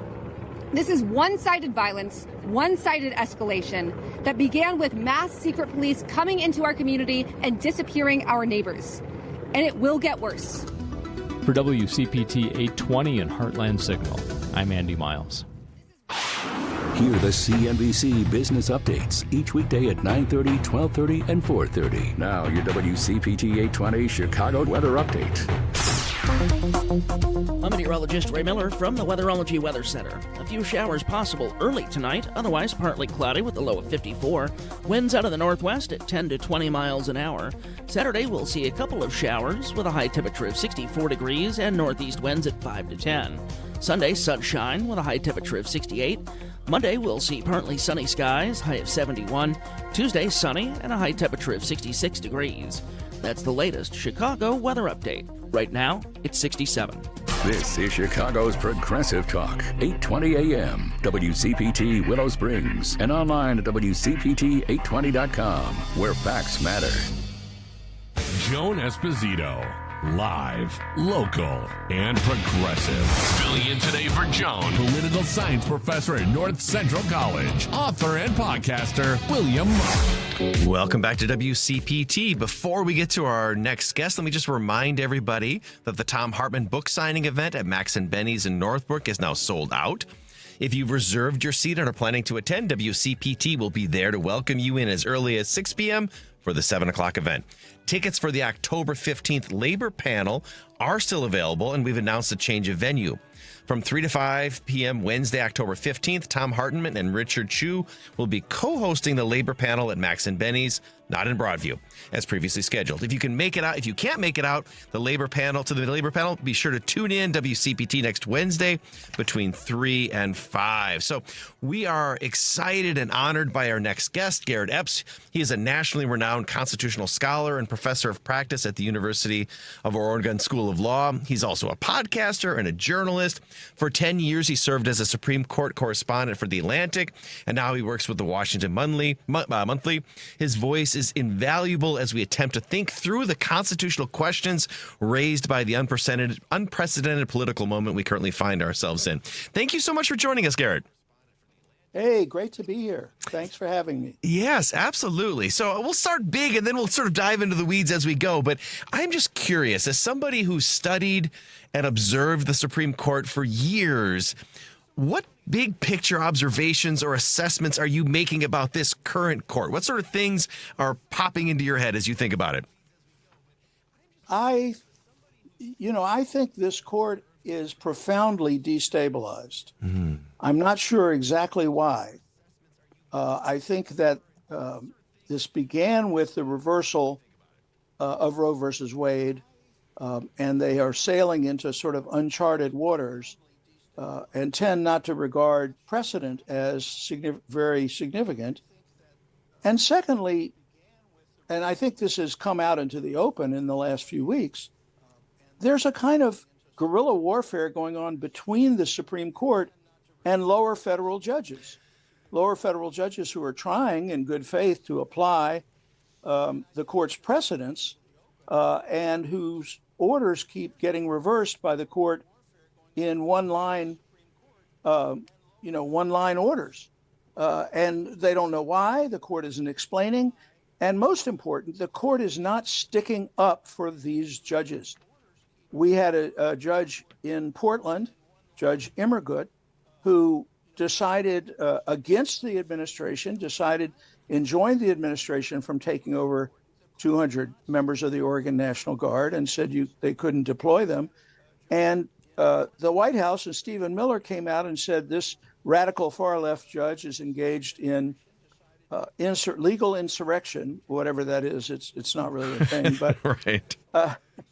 But this is a judge appointed by Donald Trump in his first term, someone whose conservative credentials are very good. She had been part of the Ken Starr investigation of President Clinton and had been involved in the Federalist Society, but she tried her best. I was in the courtroom and I've read the opinion. She tried her best to apply the law in a nonpartisan way and to say simply, the president says he has to take over the National Guard and put them in the streets of Portland because there is rioting, there is danger, there are attacks on federal installations. And she said, none of that is true. She used the phrase untethered from the facts. Now we're waiting to see what the Ninth Circuit will do. But in any of these cases, you think it's not over until the Supreme Court speaks. And they could reverse some of these decisions by saying the judge tried hard to apply the law. But these judges are being subject to threats. They're being denounced from the White House. They're being threatened with impeachment. And the Supreme Court is kind of gliding serenely along. So I don't recognize the court I covered until 2020 in this group. That's really a stunning observation. I want to talk to you a bit more about this divide you talked about. That, some have argued that the Supreme Court appears to be at war with the federal judiciary or the lower courts. The data, I was looking at some data from this summer, and it suggests that the lower district courts, ruled against Trump. It was like 80 or 90% of the time. And then when you jump to the Supreme Court, it flipped. The court is basically endorsing the president roughly 90% of the time. And the argument you were just suggesting is that lower courts can't protect the Constitution because the Supreme Court won't let them. Does this feel political, or how do we understand this divide that's playing out, or how do you understand it? Well, to say I understand it would be a serious overstatement, but I do think about it quite a lot. And there are a couple of theories floating around. And the first theory that comes from a lot of people who worked with the court and have a good deal of investment in its success as an institution, they claim that the court is biding its time until it gets to the right case to set the administration straight. And that it is concerned, the justices are concerned that if they issue orders, in a number of cases, the president will just defy them, and we really will have a very serious constitutional crisis on our hands. On the other hand, there's a theory that I incline to, which is this is a highly conservative court. If you look at the 6 conservatives on the court, these are people whose views would have been viewed as extreme only 20 years ago. And Trump has this effect on people. He says to certain people, you can have whatever you want. You can do whatever you really want to do. You can discriminate. You can engage in violent behavior. This could be happening to the judges too. They could be saying, this is our chance. This is our chance to get rid of these independent agencies. This is our chance to slap down these Democratic appointees on the lower courts and really establish, a kind of conservative nationalist authoritarianism in which the court works as a kind of administrative agency for the president to make sure that the president's wishes are observed. I try not to think that. I have trouble sleeping, and that's when I think it. But it has to be taken into account as a possibility. I don't think the founding fathers envisioned that sort of reality, right? But I think you're right to say we at least have to consider that interpretation, especially for some of the justices. Okay, well, let me ask you this. Whenever I talk to somebody who's a legal scholar or a politician, I always like to ask the question of whether they believe we're in a constitutional crisis. But recently on a podcast, you expressed concerns that it's possible that we've drifted into a post-constitutional period, which I have to say freaked me out a little bit more. So can you talk about how you're understanding this? Are we in a crisis? Are we in a post-constitutional period? What do you make of all of it? Well, to start with, I was very proud of myself. I thought I had coined the term post-constitutional period. But then since then, I've been doing some reading, and I realized that the term was used during Project 2025 by Russell Vought, who's now the director of the Office of Management and Budget, and that he expressed his belief that the Constitution simply did not apply anymore. It wouldn't work, and that the president would be free to ignore it in any way that got in his way. So I think that philosophy is definitely present in the executive branch. I would hesitate to say that Trump himself has any philosophy except Trump, but the people around him are quite serious authoritarians, and they really do mean to push the Constitution aside. They've done a great deal of damage to it already, and we're not even a year into this. Oftentimes, I think a lot about the checks and balances that are built in the system and how the founders intended it to work. And throughout the U.S. history, you saw individuals in Congress not only have their own ideology, but they defended the institution of Congress against the president. And I guess I'm curious about your thoughts on this. The Supreme Court over the years has also defended the institution of the court. John Roberts in particular always seems to think about and talk about the importance of protecting the court. But it doesn't feel like this Supreme Court is protecting the institution. It often feels like like you said earlier, they're deferring and defending the executive branch. Is that how you're understanding things? Well, as I said, there are two theories, and one is that the reason they're dodging is that they're waiting for the right case, and that they will reassert their role, maybe in the birthright citizenship case, maybe in something else. But the other theory is that, what is the Bible says, the serpent tempted me and I fell. That is to say, John Roberts is a very conservative man, institutionalist or not. And, he's probably as conservative as anyone else on that court. And he's been offered the chance to really write his views into the Constitution. It may be hard to resist. I see a lot less concern for the institution in his behavior in the past year than I did when I was covering the court. That's interesting. We need to sneak a quick break in, and when we come back, we're going to have more conversation and talk maybe about some future cases coming before the court with Garrett Epps. We will be right back after this on WCPT.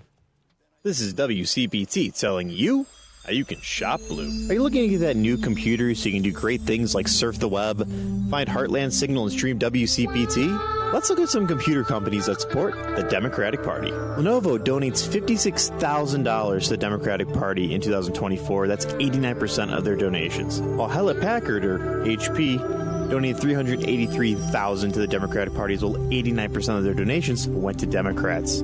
Apple donated $4,701,347 to the Democratic Party. Microsoft donated $5,397,633 to Democrats in 2024, while Sony donated $1,268,000 to the Democratic Party in 2024. That was 95% of their donations, everybody.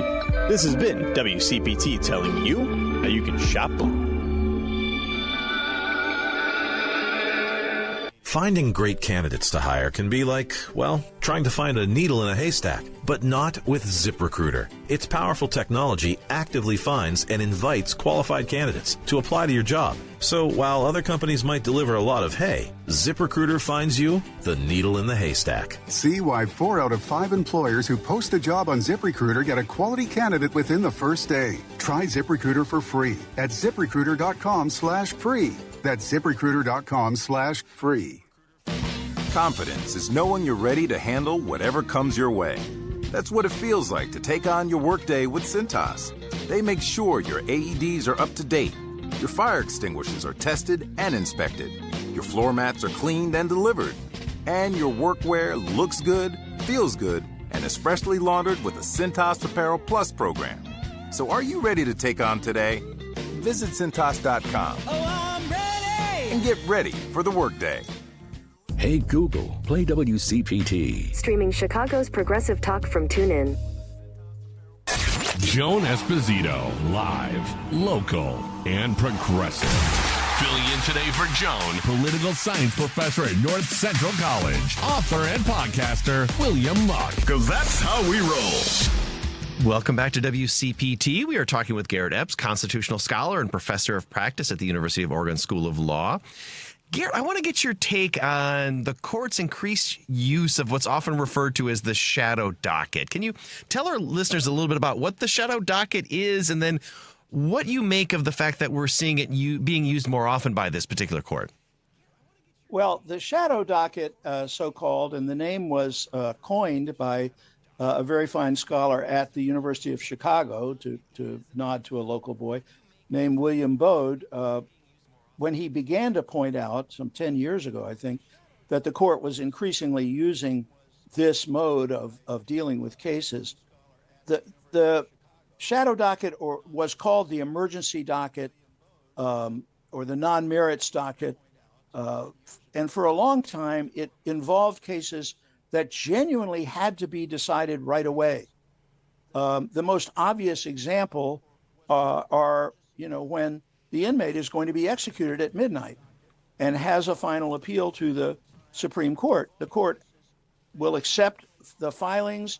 The justices, wherever they are, will confer, maybe by telephone or by message, and they'll issue a ruling in time, usually, to decide whether to keep the inmate alive or not. That's the way it was used going into this period. It has begun to explode during the Biden administration, and it has now reached the point where it really, in many ways, is more important than the merits docket, because there is a legal doctrine about how the court is supposed to issue these orders.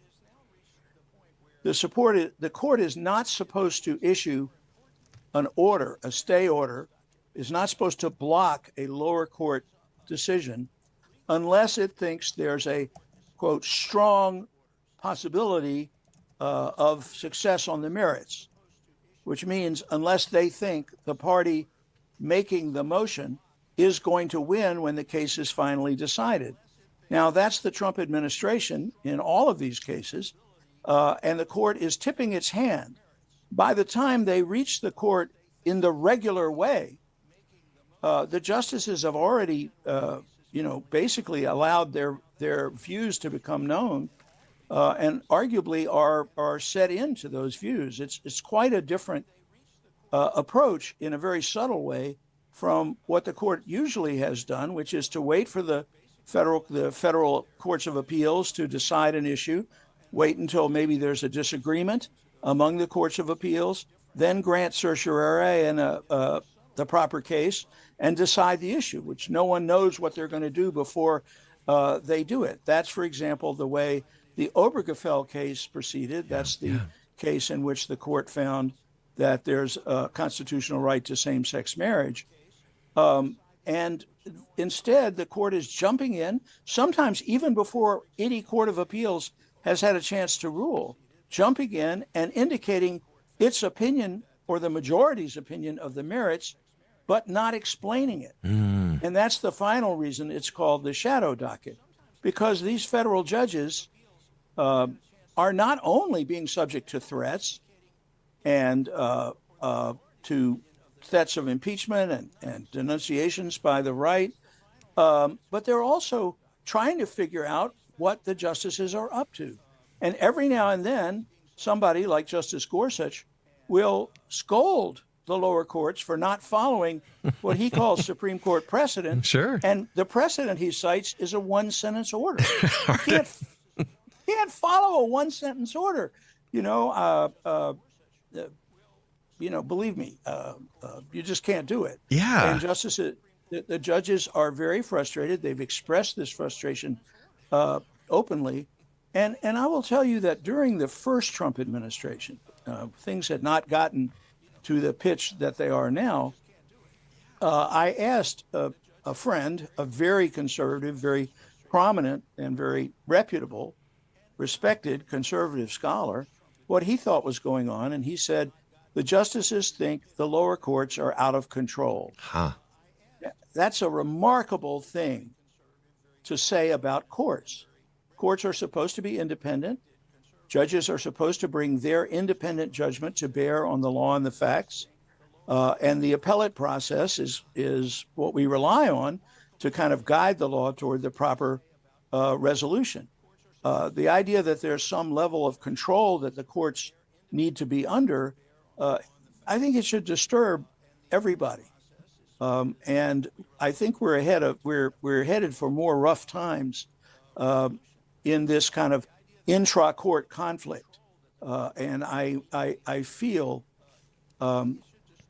for the judges, there's a famous book about the judges who were required to apply Brown versus Board of Education in the South after that case was decided. It's called 58 Lonely Men, because they didn't have clear indications from the Supreme Court how to enforce Brown, and there was nobody in the community who wanted to enforce Brown, and they were trying to follow the law. I remember one of the judges telling me when I was younger that he opened his door one day after a desegregation ruling and found his dog with its throat cut.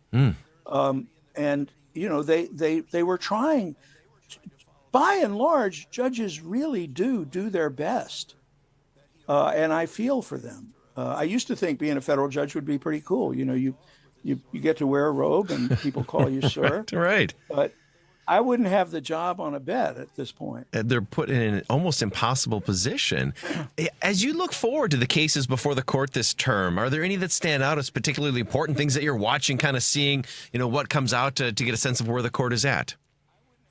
Well, I think the resolution, I think we know what's going to happen, but the resolution of this independent agencies question, the question being, can Congress set up an agency and make it, you know, partially independent of the executive branch so that the members of the commission, the Federal Trade Commission, say, or the Federal Communications Commission, exercise independent judgment about the subject matter they're supposed to regulate.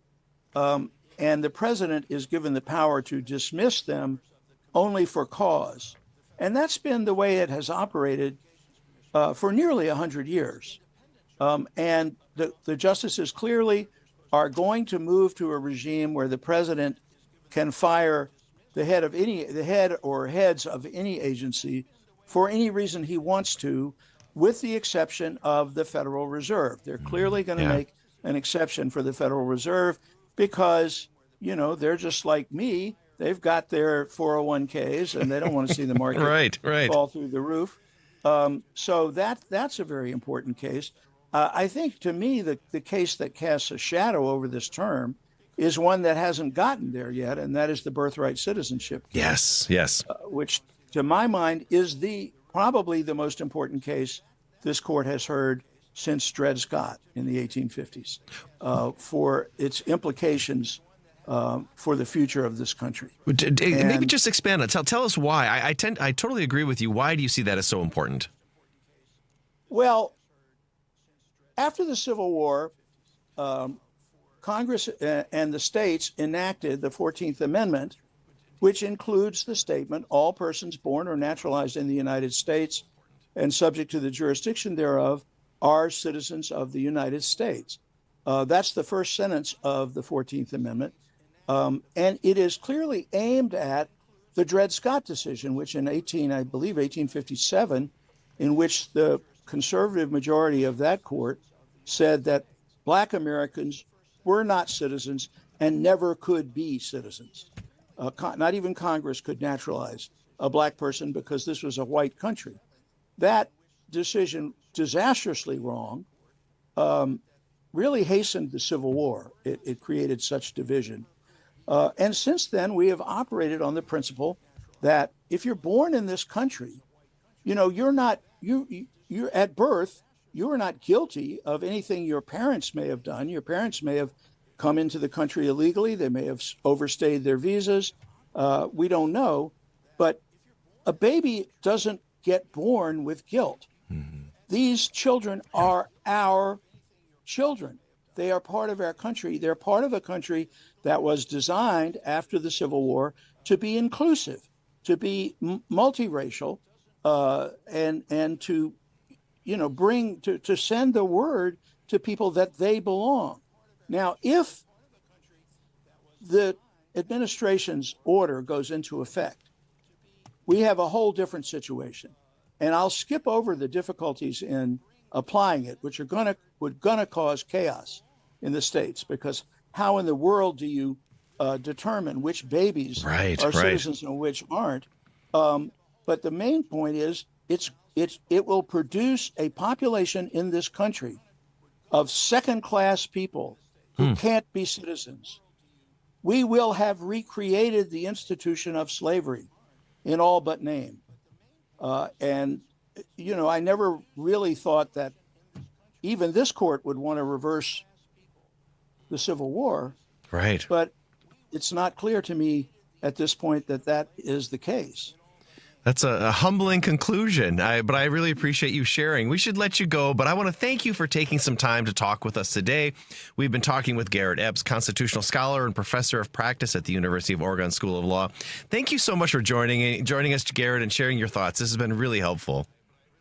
Well, thank you, and keep the faith. Absolutely. So, well, that does it for me today as well. What a fun show this was. My brain is just firing with all sorts of big ideas I've got to work through tonight. But as always, I'm so grateful to Joan and Andy Miles and, of course, Lady B for the opportunity and all the help. So I'm sure I will see you all soon, and have a good weekend.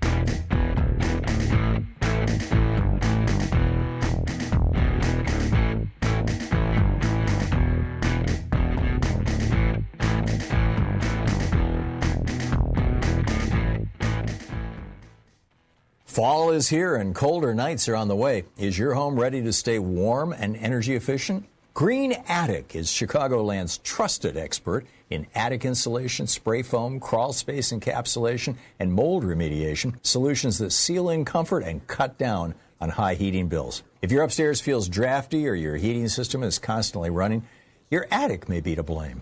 Their team helps balance temperatures and reduce energy waste from the top down. They also offer full-service roofing through Green Attic Roofing, covering asphalt shingles, flat roofs, premium roofing solutions, and solar panels. Every project comes with a 10-year labor warranty and instant online estimates to help homeowners replace aging roofs before winter sets in. With over 15 years of experience and over 1,000 five-star reviews, Green Attic delivers real comfort season after season. Visit greenattic.com for a free installation consultation or go to greenatticroofing.com for an instant roofing estimate today. This Wednesday from 3 to 5 p.m., WCPT will be broadcasting a live, in-person, union-strong panel. Join me, Tom Hartman, and WCPT's morning host, Richard Chu, at Max and Benny's Restaurant in Northbrook. Panelists include Paul Wendy from the Iron Workers Local 63, Rob Fulton from Riggers Local 136, Cliff Horowitz from Horowitz and Associates, Andy Rico from IBEW Local 176, and Tom Villanova from Southland Friends of Labor. Panelists will be discussing important labor union issues, including recruitment. This event is proudly sponsored by Iron Workers Local 63, Riggers Local 136, Horowitz and Associates, IBEW Local 176, and Southland Friends of Labor. This Wednesday from 3 to 5 p.m., Max and Benny's is located at 461 Waukegan, south of Lake Cook Road in Northbrook. All listeners must register to attend this free event. Please register at WCPT820.com. and click on the Labor Panel banner. With Amazon Business, smart business buying tools enable buyers to find and purchase items fast. Free up your teams and focus on your future. Learn more at AmazonBusiness.com. AP News, I'm Haya Panjwani. President Trump is threatening new tariffs on China due to Beijing's controls on exporting rare earths. AP Washington correspondent Sagar